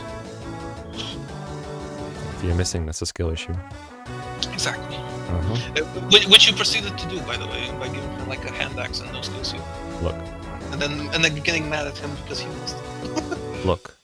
Okay. No. I see an axe unit in GBA, I give them a hand axe. And if they don't, do well with it, they're bad. And it's how Cry it about is. I don't make the rules. This is how it is. Cry about it. Is there more berserkers? One more, Odelia, the blue hair chick. The blue chick. Ah, yes, the blue picture. Yes, the blue picture. Wait, is her name Odelia? A. Oh, I found her. There he is. There she is. Almost trying to check myself. I think I wanted to use her and then I ended up ditching her anyway because too many people I wanted to field, but funny bases. Good base, really good bases actually. Yeah. Decent early promote, but honestly misses the mark, I would say, because But that's weird, Doesn't right? Because like have- 70 doesn't power have code the- is not bad. doesn't have the luck to abuse Angel Axe. Not as fast as Troy at that point because just lower base and joins later, and doesn't get Meister Axed. So she's Right. relying on crit. So she's relying on crit rates basically. Yeah. I mean, you could eventually buy her enough, enough goddess icons to Angel Axe and then replace Troy, I suppose. But honestly, Troy would be just going. I feel like the more charitable way to interpret it is you can use her alongside Troy without needing to use the Angel Axe. But then you're just using a suppose, more generic but axe user, I guess. Yeah, I mean, for what it's worth, those stats are generally great as a promote, Yeah. as an early promote. Like you can still barbaric helm with her, right? Exactly. Yeah, you can, but at that point, I would say Deringer just makes better use of it. But yeah, Essentially. I mean, no Meister Axe, I guess, cuts into that. Yeah, no Master Axe. That's the main thing. It cuts into Troy, but Troy just abuses other funny mechanics. So, Yeah, well, Troy has more options. yeah, Troy has more options. This is its advantage, but yeah. Troy also, by the way, has Ifis access, which means, bows, which doesn't usually matter, but like he can also just use Barbaric Helm Pursuer, for example, or use the Meisterbogen to snipe enemy siege tomes. Wait, Barbaric Helm works on bows as well? Barbaric Helm works on anything. Damn. Busted. Yeah, so he can just use Pursuer. Wait, Barbaric Helm Mars? Oh. Yes, indeed, but that's not. Barbaric Helm Lady Blade? He can use that. Hmm. I mean, even then, like the funniest meme is just Barbaric Helm Warhammer, and then just nuke an armored unit. No, wait, that Yeah. means you can do Barbaric Helm Lady Blade on Ardelia, right? Yes. Funny. So do you think she's worse than Derringer then? Like overall? Probably. She joins earlier. This might actually be the unit that goes below Ray, but not quite as bad as Yeah. B tier. Sure. I'm down. She's Finally. like somewhere within like this region. Yeah. I feel like Ray and Brent just gets the most shit on because they constantly have units like moved over them or like right below them. It's like, they're not quite that bad. Yeah, exactly. Brent's so unfortunate. He's like he joins at chapter 1 and he's like at okay. It's so I mean, Yeah. we're so just basically sad. telling him over and over, like, your availability isn't worth. Yeah. You ain't worth Your availability is not worth. my time. You should upgrade yourself now. Upgrade, please. Is that the Pure Berserkers? Yes. Okay. Sagittarius next or Nope. whatever. Yes. Remotes? Sagitta. Nope. Sagitta, yeah. Not Sagitta. Sagitta. That's Yeah. a thing. Hello, welcome to Archer Emblem. How Oh can we help? yes, archers, good class. I mean, we talked about barrel quite a bit already, so like just real quick, like 2-3 range bows, avoiding counters is good, and not promoting to a like horseman is unfortunate because I feel like sniper is a bit worse, but there's still like use Still- cases for bows in this game. I feel like Having a second bow user pretty decently early on, I would just say Great, 8 turn. yeah. This is a unit. This is one of the most affected units by whether you're playing reverse or not, because on reverse definitely gets a lot more value out of Yeah. not eating the counter. When promoted, she actually has like high offense, but doesn't quite have as bad of a bulk as Mechelin. Fun fact about how I used her personally: I used her like up to chapter 17, then benched her, then brought her back for 22. She's still one-rounded stuff, and could actually survive a hit. So, yeah, actually, I would say she's probably an A tier because she's just like good offensively. Just train her, just like use her, and she will do great. You can promote her at like chapter 9, then she just chips from range. Not that high bulk, but just has solid offenses. Again, like two bow users. It's a really nice thing to have. Like, Yeah, as the more deployments.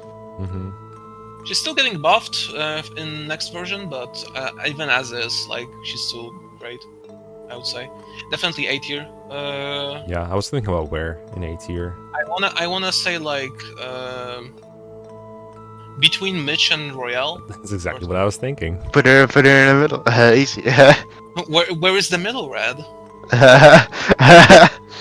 Where's the center? Right here. Okay. I think there's a couple. of Rad, arcs. fun fact, that is actually in the middle. Oh my god. I think it is, yeah. It's like you have exactly 16 units, so she's in the middle with Mitch. Is Valacet the next one? No, Vega.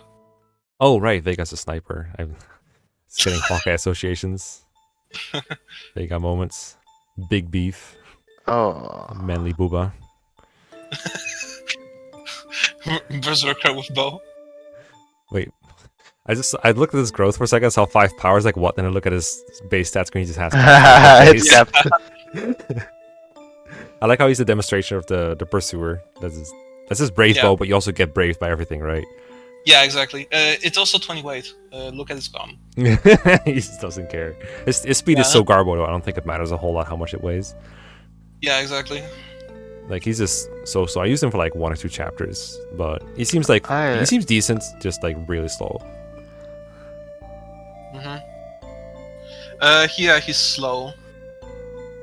Bulky. That's the main thing. He chips stuff. He's good for a while just to apply that chip, especially for like his join 14. You won rounds, right, with Pursuer? Yeah, which is useful against like Meister Sword Masters, which appear there, because they're decently hard to double, but he can just pursue them to death. Yeah. You should probably take that power seal away from him though, because he Yeah, doesn't really... it's not but- worth it. Yeah, but I would say that he actually loses to Sajida as a sniper. Obviously not when she's not, You not can be very funny. There's like this bow that like the range is based off on your strength, I think. Oh yeah, the Meister Yeah, Bogan? but- And if you give him speed wings, he will not get weighed down by it, so he might actually. Wait, speed I mean, wings? he's already not weighed down by it though, because Yeah, no, yeah, but if he's speed, then he won't. Then he can actually maybe double. you can already double the things you would target with it anyway, which is That's- the The purge siege people, users. yeah. That's true. Yeah, Except the one Hippocus guy. yeah, the one guy that like stacks Hippocus with purge, but like multiple Hippocuses even. But Mhm. yeah, he's just like okay. He's okay. Yeah, Okay. I don't know. I wouldn't. He- I kind of don't want to put him in A tier personally. Yeah, same. Yeah. So somewhere in B then. Somewhere in B, but high B. Yeah. Above Brad. B is for Brent at this point. B is for Brent and Brandon. Damn, can't believe we redefined B tier. Yeah. Yeah, that sounds good. Above Brent.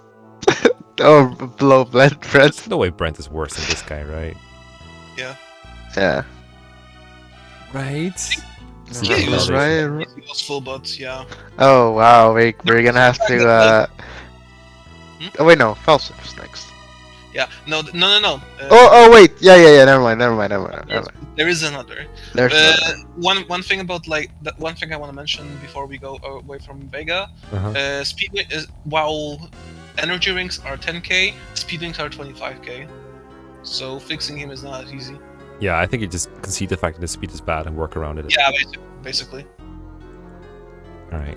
Speaking of, No. No. We have another one. We have another one. wait, No. You jumped the gun. is- There is another. but this one? Yes. Yes. Hey, spoilers. No. Hey, bro. I'm playing a generics only run. All right, we don't have to go into detail, but these are Macedon stats. This is his stat Yes. screen, Yes. and I mean, I think he was inspired by Sniper Macedon from like the S emblem because his That is the original inspiration. Yes. yeah. So really, Though he in story deviated from that, but that is the original inspiration. yes. So absolute garbage HP. Like this guy joins like I mean not near the end, but so late game that 22 HP makes you just go, what the hell is going on here? And then great offense, but then absolutely no luck or bulk or anything like that. So which is I found it super annoying sometimes because of like long range threats, but at the same time you can get rid of it with the Meister Bogan, so you can kind of protect himself against that. And then he was kind of fine, but there were other units that had more bulk and like only slightly worse than other stats. Like At this point, he actually is outclassed by like pretty much like all of the bow users yeah, you come across. Like, Yeah. and its HP is just. I actually did field him to 23 just because, slots, Lamau. uh-huh. And at that point, I decided that, yeah, he's probably the best one. But yeah, he's mainly offense-oriented. If we're deducting points for unit field, can we talk about the groves? I don't know. I think those add to it. None of them are divisible by 5, Lamau. Every other my, growth is divided above, divisible by 5. Give us a break. my OCD is triggered. Fair enough.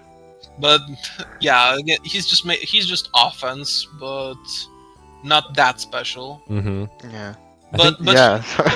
honestly, I like what Like- Scraiza said about units like this that are so lopsided. It's like, yeah, units that are not lopsided, that end up capping nearly everything or getting good all around stats, they'll have that in the end. They'll be better. But the units that have lopsided stats are like better before they get to like grow all the way through. But I think Yeah. for Michelle, it's a bit late for that. I do think he's outclassed by almost everyone at that point. Yeah. Basically, don't let him get attacked ever. Mm-hmm. Is, But at that point, is this like, him? Like, is it supposed? No. Yeah, Yeah. Okay. Yes, yeah. Okay. So.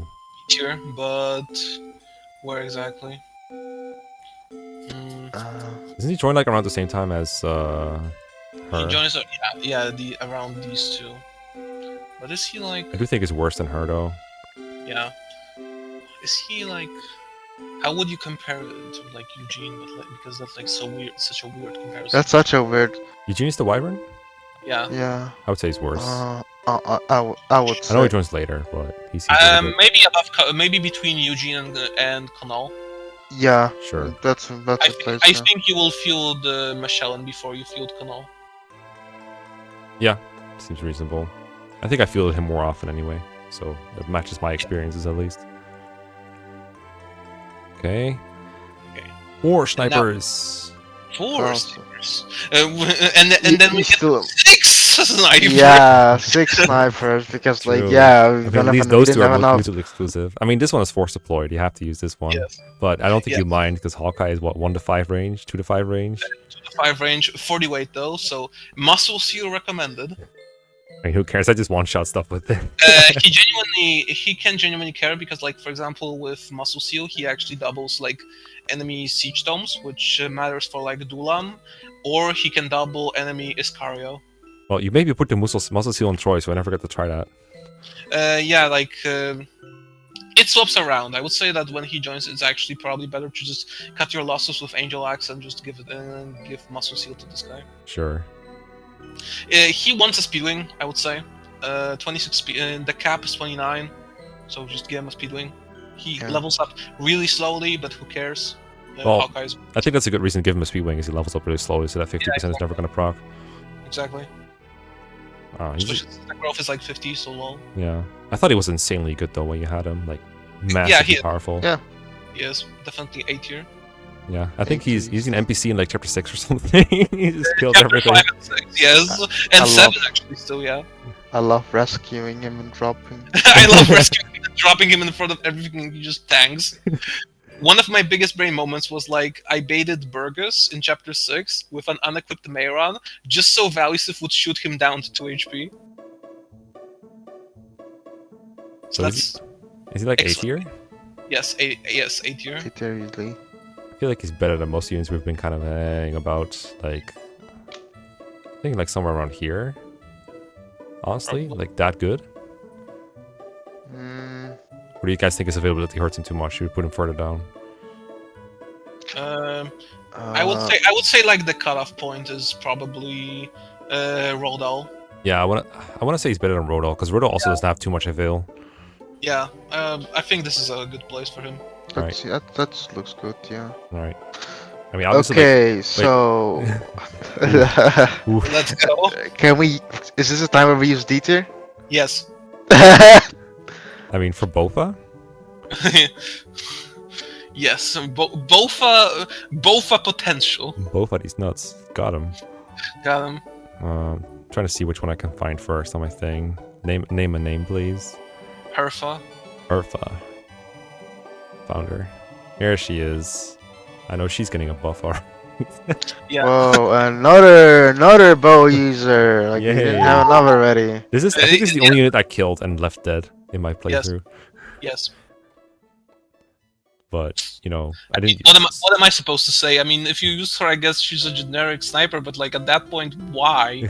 You genuinely use mesh. At that point, more bulk though. I guess. But yeah, worse. I mean, it's hard to say when you have like cap stats, but you have to remember you have to promote her, and then her offense is worse than mesh still. Yeah. Yeah, D tier. just D tier. Just D tier. It is also just like the part of like, wow, there are like 5 other like snipers above you. Like, come on. Her growths aren't instead even of good. instead of like the usual like, oh, there's like 2 units better than me. No, this is like 5, 6. Yeah. I wish her growths were higher, but I think that's gonna be granted. Wish granted. Wish granted. Granted. What's the other one called? The old lady- What? Nartana. Nartana. I found her. Yeah, this is who you get if you visit the village with someone else, like specific people, I think. Visit with either Sajida or Nissa. The units that are used. It's the nanny it's the like caretaker, I believe. Yeah. For pay 50k for mesh. That's basically this unit, in a nutshell. You basically pay 50,000 in energy ring value to get a separate Michelin. At that point, I'd rather just deal with the 14 power personally, but that sucks anyway. C tier, Wait, actually? No, D tier. D tier What? below Herfa. At least Herfa. I guess. stuff. Yeah, I guess Everett still has like the strength thing. The strength Yeah, is real bad. Yeah, Herfa has at least 22 strength after promotion. What does she have? I think some enemies will still one-shot her, because this is around the point where enemies have like S ranks all the time. Exactly, which is why I mentioned you're paying 50,000 for Michelin too. Yeah. You have Michelin at home. Genuinely worse than Herfa. Mm-hmm. Bad unit. Next. Are we done with the archers now? Yes. Alright, Pegasus time. So why is there so many archers? I mean, I don't know. Maybe it's the fact that you have an archer lord. Maybe the fact that you free range bows. Alright, gonna Who get this one right on the knows? first try. Yes. Oh, this. Thank you, Ryan, go for buffing her. Yeah, thank you for promoting this unit and making her actually usable, apparently. Because Yes. I was like, she was okay for me when you first got her. You do get her fairly early, so these bases were pretty good for the time. It's like chapter, I want to say 8? 7.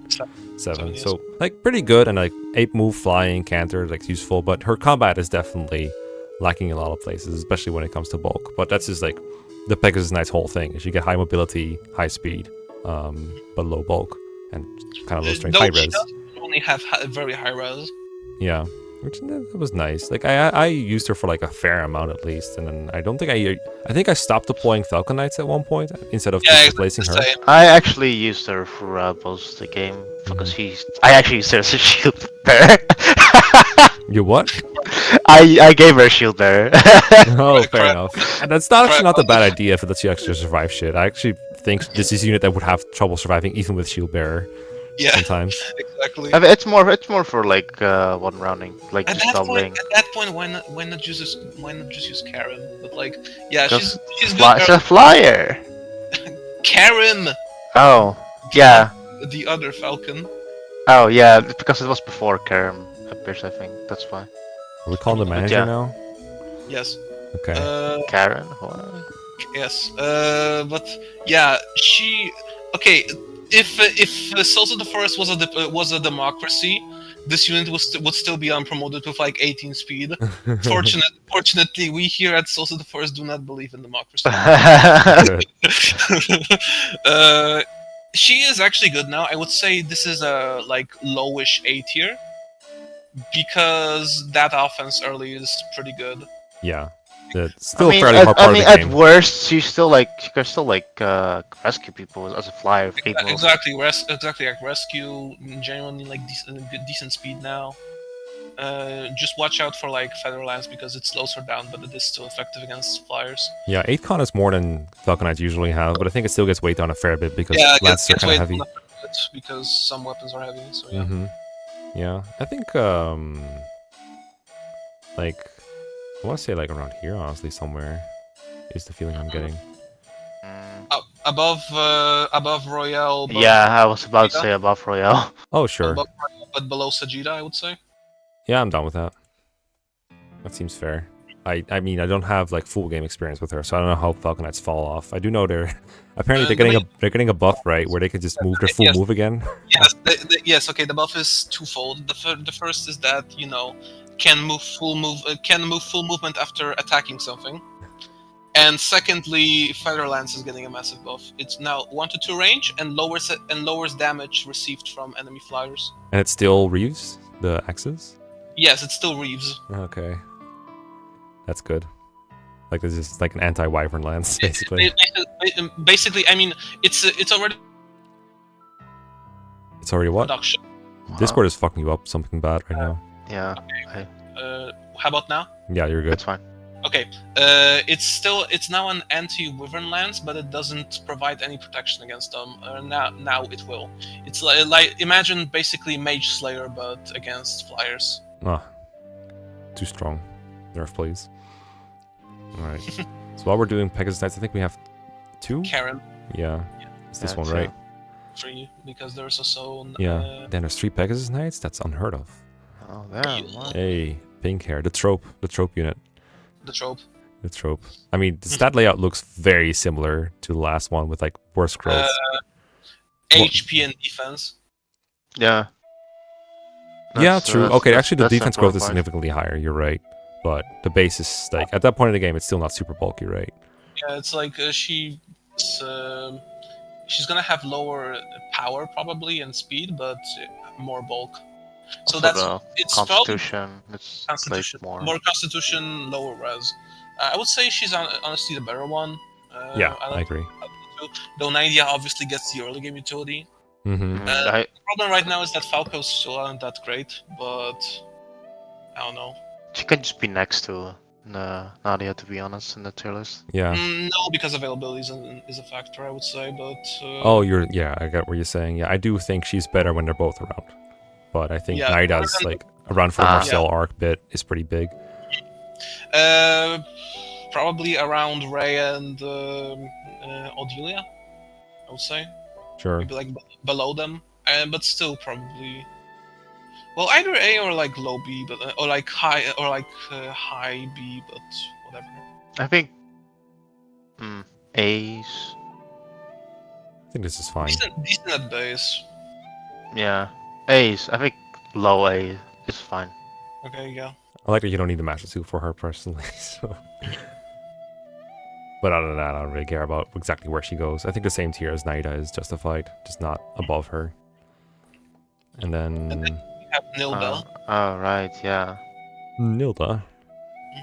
Nilda. That's a unit. Nilda. I don't think I use her like at all. maybe like 1 or 2 chapters. Her bulk is like really funny though.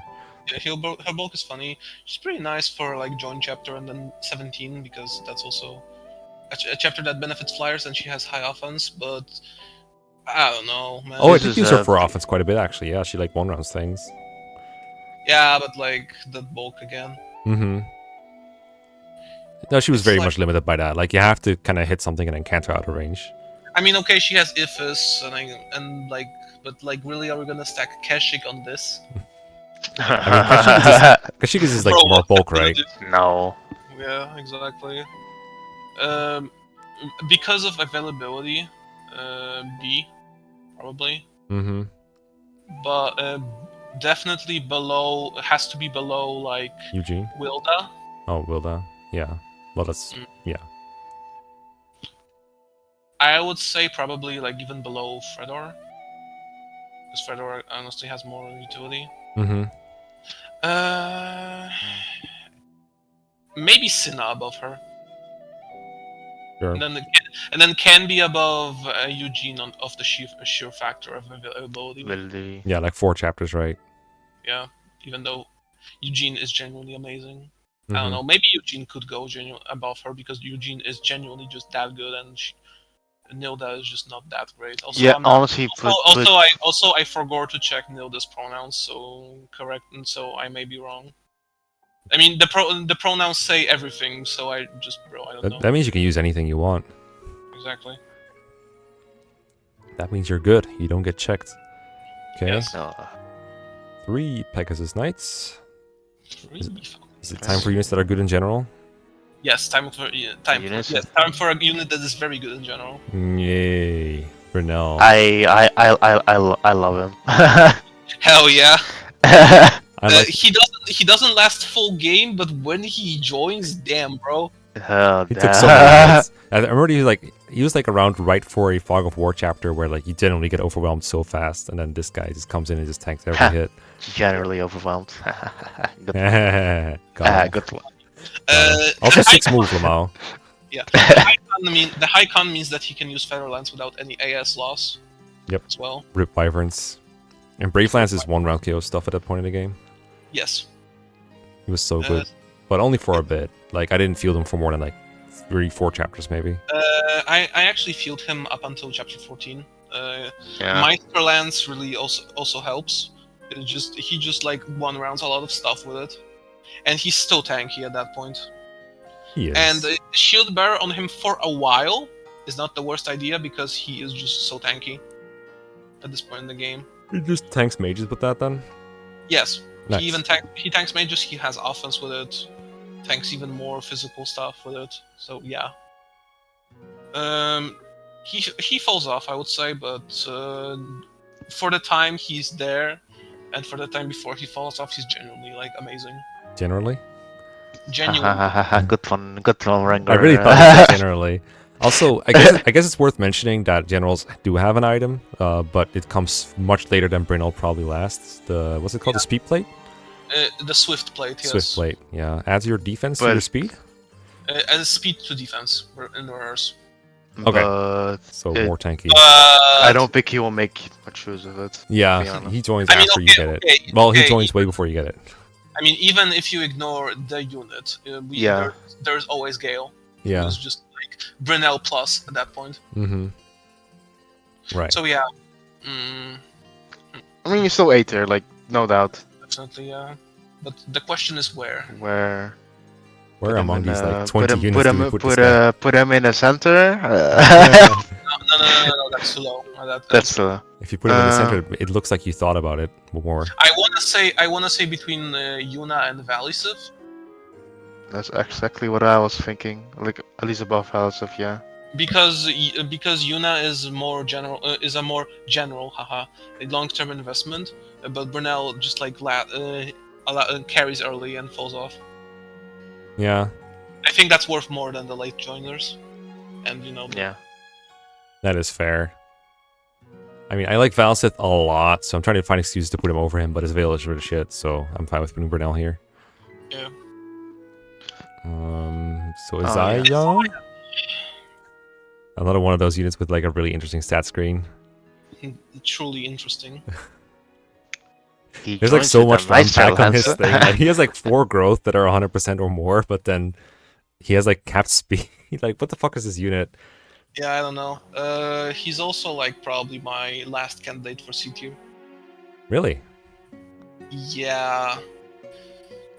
I don't know, like again, he's like armor, and he probably just relies on Maestro Lance, but it's like he caps at the 21 speed. His defense, he would need to nerf himself for to have any decent one. I mean, I guess he is like Okay, so No, Brunel is just way tankier. yeah, sure. Like he has worse base defense, but a lot of a lot of pros that Brunel has, he has too, right? But the problem is he doesn't have the Avil where Like he no, like Brunel's like really good.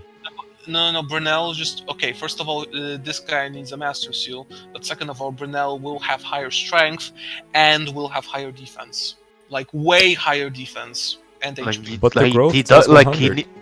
he needs he does need 10 levels, which like wow, you need 10 levels to be like that's not Mhm. good. And if you and even if you were to stick to training him, Gale, just completely. Gil was outclassed. very late though. Like if you want the benefits of a general, Gil was not the greatest argument, I think. But I do think Isaiah, think about the bulk more. Yes, C tier is good. But all the downfalls of being armored without any other pros besides like Maestro Lance, I guess. Mm-hmm. I don't know. I mean, I could see an argument for B tier, but I don't know. I don't like him. Yeah, I don't think. I would tried say much. Inissa is actually better. Inissa at the very least gets healing utility, Yeah. Yeah. which is genuinely important in reverse. Yeah. Agree. I agree. Yes, Gil? Gil.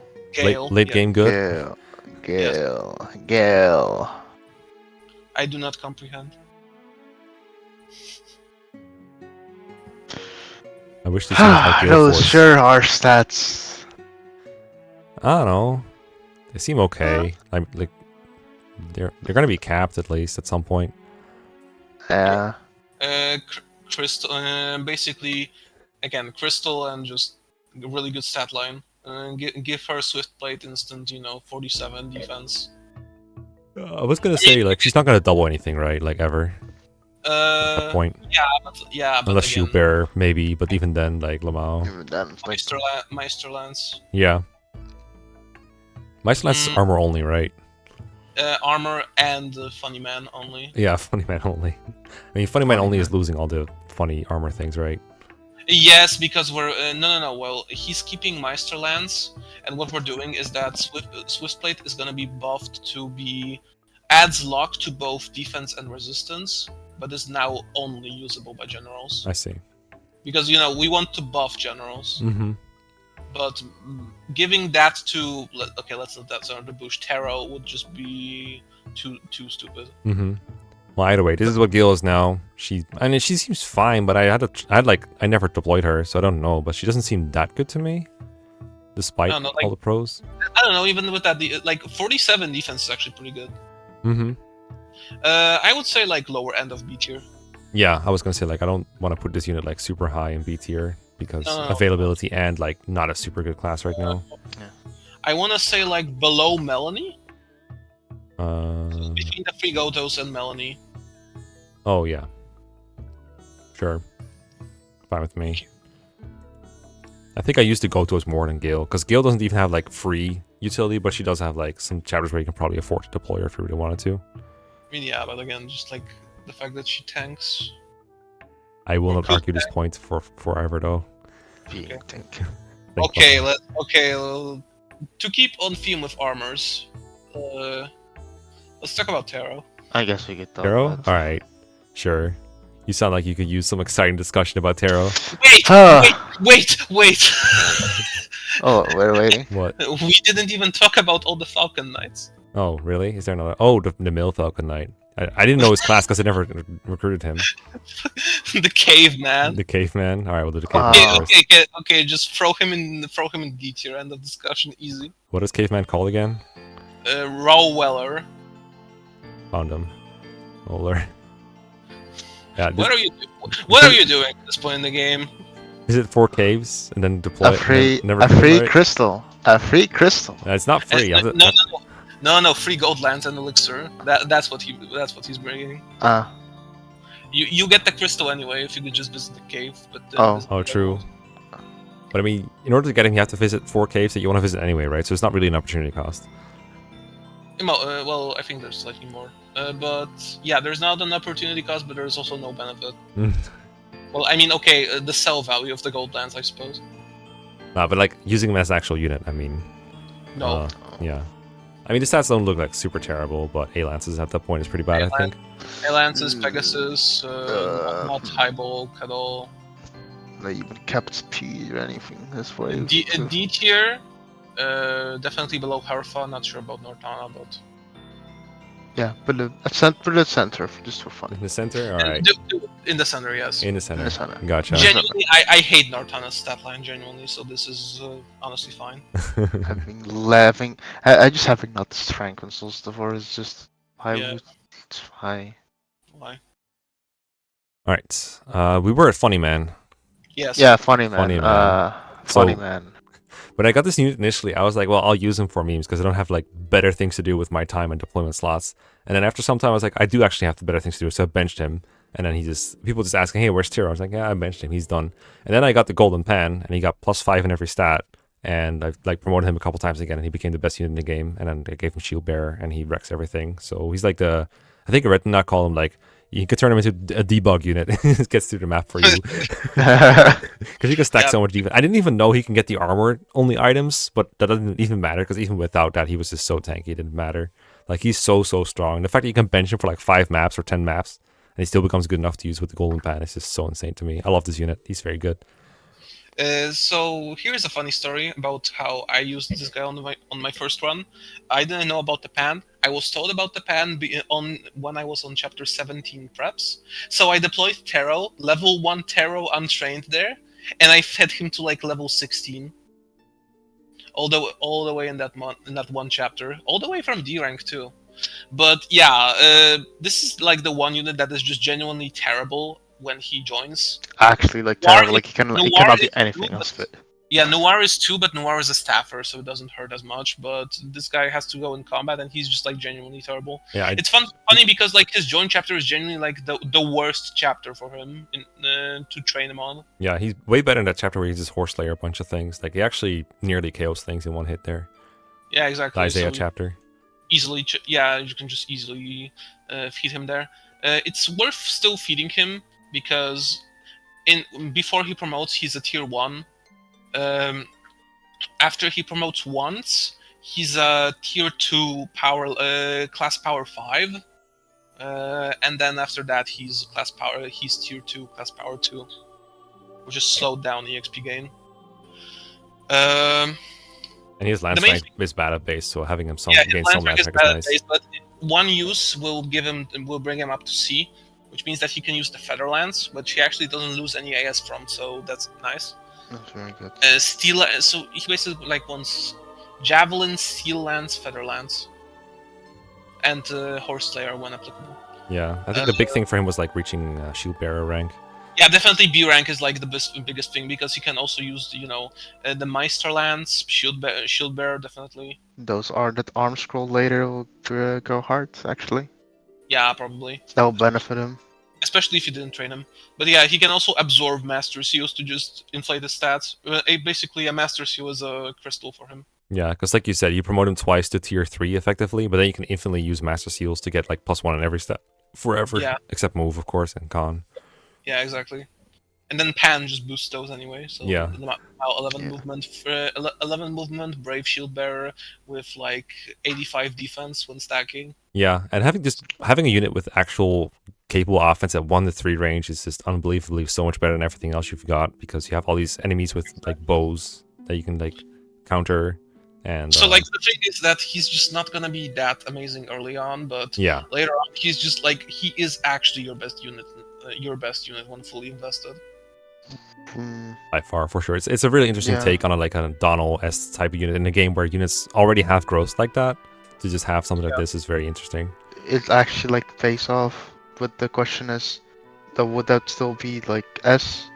I would say yes. He genuinely wrecks the late game so much. He deserves S. I think the units already in S have enough drawbacks to where it's okay for Tiro to have some as well. And honestly, like, once you get the Pan, he doesn't even really feel like he's an unleveled unit anymore. Yeah. Honestly, even if you like just feed him a bunch of seals, which like I did in chapter 16, and he just had like 28 strength, 26 speed at that point, which is, I mean, pretty good stat line. Yeah, and like personal experience, but I had like 4 spare seals when he got the Pan, so I was like able to just feed him a bunch. Yeah, the only problem is just the weapon rank at this point.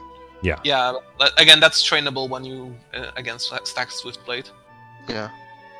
Yeah, so S and bottom of S? Or better than that. I mean, he does like break the game really hard, but he does have bigger drawbacks than like all units we have in S tier so far. Probably above like Noir definitely. Below, yeah. Above. I'm fine with putting him in between the redheads. That's fine with me. Sure. No, the child is not alone. Oh it's wow, okay. we only have 6 No, units the child is like all of S tier watching over her. That's the way you should view this. Yes. You only have 6 units left, and most of them are pretty simple to talk about. Wow. Yeah. Don't worry, Rat. We'll get through this. I believe in you. Do not fall asleep. I will not sleep. I will not sleep. We have to. Well, the next unit I think is pretty sleep. You raid in FF14. How do you fall asleep? I'm not doing it today. Okay. But the next unit is pretty sleep. Yeah, I sleep. What is his name again? Mid. This is not Final Fantasy V. What? Wasn't Gerhard? Yeah, I was looking at the D for some reason. All right, Gerhard.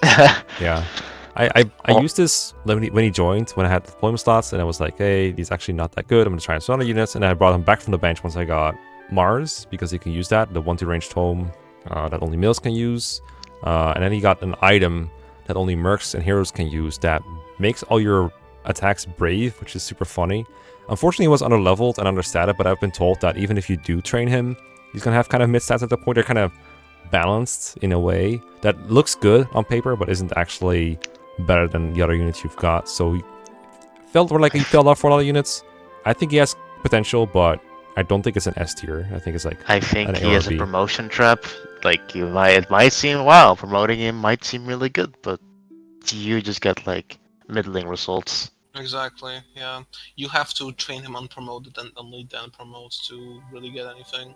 And like Mars Brave is honestly not an effect good enough to warrant this. But what He's getting about Brave Brave? okay. Braves. You can't do that, by the way. It just sets. No, you no, no. Scraiza said if you think it stacks, so it must work. Okay. times 8. Okay, cry about it. Must- But yeah, you're just better off honestly waiting for the other hero. For if you want to use a hero seriously. But if you're just using him on his own merits, I would say he's probably like top of B, probably above Brandon. Well, it's either above or below Brandon. He kind of just falls in the same problem Brandon has. But he joins later, Yeah, so it's except better it than. doesn't. Yeah. Though, actually, in Gerard's case, there isn't like much competition. Oh. Yeah, because Venice only joins later, which is why I was I wondering. guess. Well, no, because Brendan also just has like the few chapters that are probably like. I felt like- parts of the game. I feel like Gerhardt Yeah. was pretty fine at base to have around. We don't have that many other people to use anyway. But he joins the game. Yeah, like he doesn't get the benefit of free deployment in like chapter 6 and 7. Yeah. Like I think like performance-wise, he does better than Brandon. Like Brandon just like aren't like his maps that are like Mhm. kind of free deployment and do much. So I guess like below Brandon, above Brent's Mhm. place. Yeah, Sure. that sounds good. One of the units of all time, for sure. Yes. Alright, let's watch some enemies vanish. Got him. Like we said before, recruited in a pair with, what's the other guy's name? Kotan. Kotan. No, not Kotan. Konal. Konal, yes, see, there we go. I was confusing a couple units there. Just get him for free below the 40k or whatever that they ask for. Just buy, what's her name? Sybil, all the things, and you just get her for free, basically. Yes. I don't know, she seems kind of good. I didn't have a whole lot of like time to use her, obviously, but she seemed pretty good for when I needed to use her. And she gets the, if you didn't use Garrick, then she basically gets the Brave hero weapon for free. It just wrecks everything. She seems kind of good. Did you just say Garrick? Yes, I did. Garrick after Gerhardt, there we go. Gerard. I actually need to look up his name. Look, it's getting late. All right, I get it. Okay. I have sympathy for you. You have sympathy for me. That's how this works. Yeah, no, she seems really good. Just late. Yeah, very Yeah. solid, very solid late game pre-promote, and honestly does some stuff with that Brave Shield that. Yeah, again, there's not much competition for the Brave Shield, so. Yeah, instant S swords, one speed wing, or just a few levels away from capping speed, and like that combination of like S swords and that with S swords and Brave weapons means that you can do stuff like reversal sword those 4x 3 arrows pegs in 22, for example, or like just have like Lady Blade offense. Go Cannon Or Gaming. or you can Or- also use Mage Slayer on Endgame 2 and one round those spirits. Gaming. Oh, that's actually kind of gaming. Yeah, she's Yeah. kind of gaming. Without crits, mind you, because some other classes can do it with crits, with Mage Slayers, but heroes can do it without. I feel like she's significantly better than some of the like late game fillers that we have. Yeah, in, like, B tier. I would actually be arguing for like low A. Yeah, Low A. it's gotta be like if we put her like top of B, it would be just about because of availability. But I'm fine with putting her in A somewhere. Like she seems way more impressive. Yeah. Sure. Yeah. I don't know. I don't care. Yeah, that's like the Gaming. Mecha Spies showing. Yes. Sure. Okay, so Well, yeah. Despite the election as being unique, it's kind of easy to like turn them. all right. Okay. Alright. Dancer. I would S. throw. I, would, Dancer S. I need to show their stat screens. I worked hard on this. I don't remember what they're all called though. Cry about it. Okay, man, I'll throw them in there. I'll throw you guys a bone. S tier dancer. S tier dan. Oh wait, not an S tier dancer. I mean, all Basically, units are it's a S dancer, tier. but yes. All units are S tier. I mean, At least I have stuff to talk about to these last two, but Yeah, exactly. Yeah. What are they called? Sana and Ka something. Okay, so these are the stats of the units. They don't matter. And 5/5 move. I wonder if we could make it mounted. we need more. There we go. Okay, I'll I leave this wonder one up if- for a bit. I wonder if we can give him a mount. That would be kind of cool. That would be quirky. What The if they stance had was good, but I wish I Kanto? had a mount on them. Having an unmounted dancer is so annoying. Like, God, there's a master seal. Use it. Oh, alright, cool. Another mounted dancer. Absorb. Yeah. I wasn't sure if this game was going to give me a dancer because I felt like I had too many good tools already. Scraiza said, no, you don't. And then I had fewer dancers. That's fine. Wait, we get a second one? Wait, what? Yeah, another one. And then you like Fun kill an fact. enemy with steel, and then you kill another enemy with steel, and you dance him, and you do it another time. I mean, Like, he doesn't get another guild force, but he does kill 3 enemies. can a mounted dancer be any more S tier? Like, come on, exactly. it's basically a free deployment slot. Especially Yes, when all the other units with mounts also canto around and can position Yeah, themselves to get danced. Exactly. Fun fact: the fact that they have stabs is a leftover from the days where you still need level 10 to promote. That's it. Yeah. That's the reason they have stabs. Oh, that makes sense. Is that, yeah, I mean, and then it just basic wasn't. range, yeah.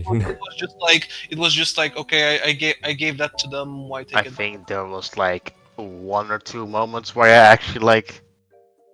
Did I actually staff my dancer? I'm not sure, but I mean, Same. physical. yeah, You like a there's lot- like probably like 1-2 times where I like actually used it.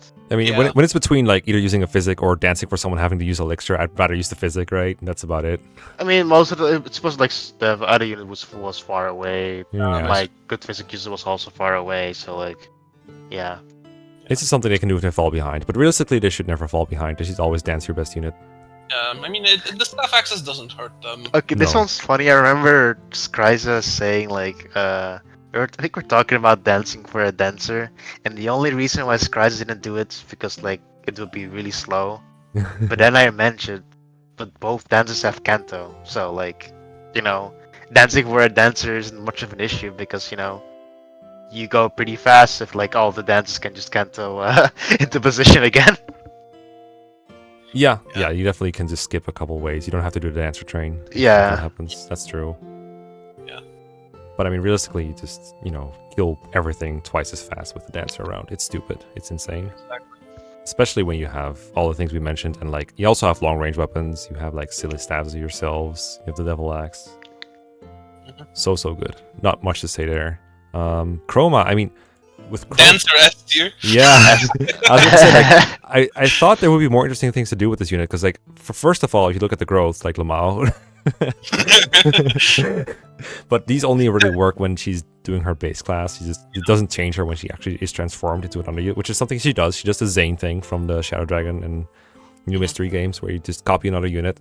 And I thought at first that would be just, okay, let's copy my best combat unit. But it turns out I just turned her into a dancer every time and it worked way better. And it's way easier to use that way. there's one moment where I actually like made her not a dancer. Yeah. Here's the thing. I actually there are actually a few places where she can go into different classes. Notable one, I believe, is in her join chapter where she can imitate a wyvern to fly over the terrain. And in chapter 21, instead of a dancer, you can consider transforming into your boots swordmaster, and then just have 2 boot swordmasters with dancing blades following each other around. Can she use Meister Dog when she's a swordmaster?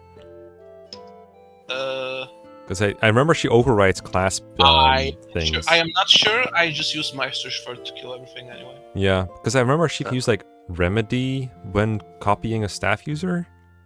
Because she ignores Class class locks. locks. Yeah. Yes, so yes, she can use Meister Dog in Yeah. Swordmaster. Oh damn. Yeah, That's which I actually thought was kinda really good. Yeah. But yeah, overall, you're probably just gonna be copying Dancer because Dancer. Yeah. I like that she loses movement from doing that. It's just 10 move. It's so stupid. Yeah. Yeah, but you can also commit to the meme and try using her growth, which, I mean, it's probably not the best way to use her, but it's one of the funnier ways. I don't You have the funny factor. mm-hmm. Yeah. Once again, Very. you can do it. yeah.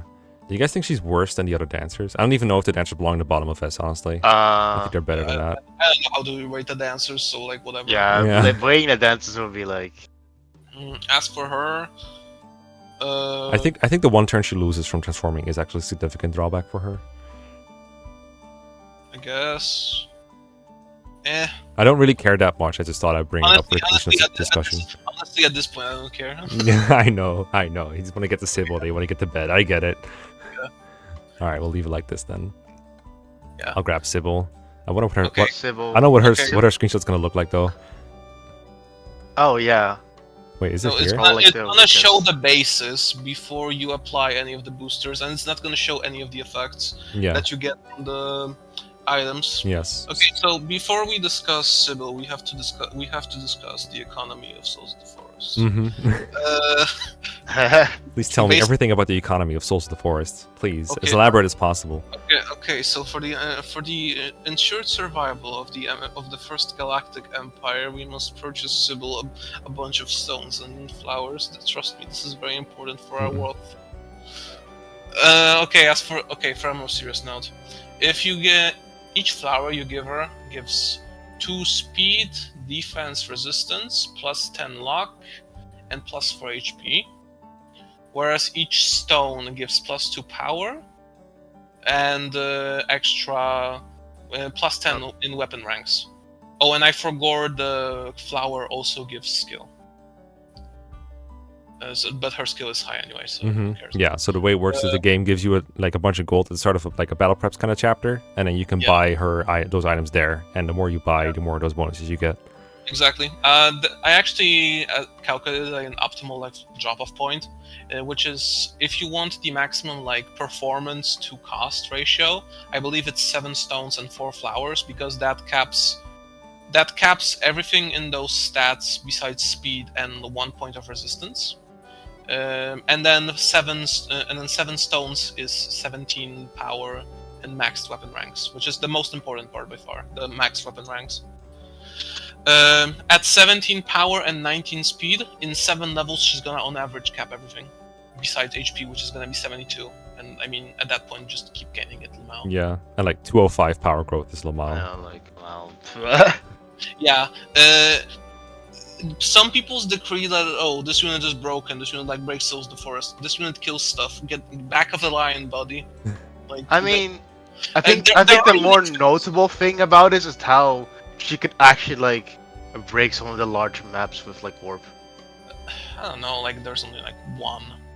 I mean, there's one, but it's also even then one. she is the warp target in that scenario, not the warper. I but, mean, you can do some funny stuff. honestly, Because they're both are offensive, through the arrows, and just her warp range Yeah. is just. We should probably what talk I about what did- the arrows do, because it's kind of important. arrows is free range, not 1 to 3 range, free range exactly. 0 might, other weapon type, so independent of other magic types, and Brave Luna. And it's personal to her. Yes, Yeah. personal to her, and can crit, and her personal class has plus 25% crit rate. She's so strong. And I didn't know about the items, so only bought a couple, and she was still maybe not my best unit, but nearly my best unit, because she can kill some things that other people have a lot of trouble with because of the piercing effect on the myriad Her main arrows. fame is piercing Munio when she's when she's using myriad arrows. 31 So she offensive can cap. stack S rank weapons. For Yes, the stat boost. I think the one that she definitely wants the most when you're using her and you bought enough stones for S rank is Hippokos for the extra plus 5 speed, because at that point you genuinely just double everything. And the Hippokos is in itself just a really strong 1 to 2 range tome, so you also cover that. I think I also just have her with Nosferatu, just the speed. Lol. Oh, that's so funny. It's just a unit is just really weird. She is But really definitely- nice. Definitely good, but not game breaking. Yeah, good when you have her, but again, there's little availability. There's some opportunity cost. When she's there, again, she kills stuff. Okay. Okay. Well, and she has staff utility if you want her to have it. Exactly. Yeah. In fact, So that's one of the easiest way to raise her is use a hammer on something. What I did to Yeah, just exactly. crowbar Sybil and just warp and just warp and just like have her, I guess, kill or some stuff. But yeah, I mean, still S tier. Like, She's around for like, what, like 5 maps, 7 maps ish? Like around as long as. Isn't she joining in the same map that you talk to Eugene if you want to recruit her? Yes. Just like chapter 19, I think. Chapter 21? 19, yes. Yeah. Alright. S tier, and then I don't know where. yeah, it's really hard to. Below the dancers, like probably most Yeah, likely. But I mean yeah. the dancers are probably underrated anyway, but I do think the bottom of For, S tier for, is probably a fine for, place for a unit like her who joins really late, be at S tier, like already achievements. Can we drop Noir to like below in that case? Personal stabs honestly don't Yeah, that significant and her. yeah. There are some moments where I just didn't use Yeah. your personals at all. Yeah, just drop Noir like. Drop Yes. Noir to the bottom of S tier. Yeah. Okay, alright. Bully the child, I get it. Yes. You don't want to. Jeez, you can't. These children just can't get a break, man. Look. We already bullied the children in C and D here. Okay. Wow. We have I experience. can't believe you'd call her a child. What the hell? Oh my god. Women and children. Amazing. Mission complete. That's why you're the best. All right. Anything else super stand out to the point where you want to drag the video on longer? Put Brandon B. A D. No. Put Brandon B. Wish granted. Quick, someone say something controversial to like extend the video by like 30 more minutes. Overruled. B is for Brent's tier. Embra and Barrick and No. Brendan. Last one, but actually, Lum is overrated. I think Lum should be in B tier. But Bad. Rad, please. I think it's good. I think this is the best tier list that's ever been made, honestly. Yeah, We can tell because we spent a lot of time on it. Yes. yeah. We actually discussed this for how many hours? I want to say about 4. Watch Mecha lose this. Yeah. I'm gonna treasure this file like I treasure my family. Okay, it's actually Damn, only damn, I only have 3.5 no hour. That's still. One of my. I'm probably gonna put these on my YouTube Shorts tab. The millennials will love it. All right, Rad Wrangler, thank you so much for all your time. I love Souls of the Forest. Everyone should play it, but if you made it to this point, you probably already played it. So, thank you for watching. Yeah. See ya. Thank you for having me. Later. Bye-bye. Bye. Bye.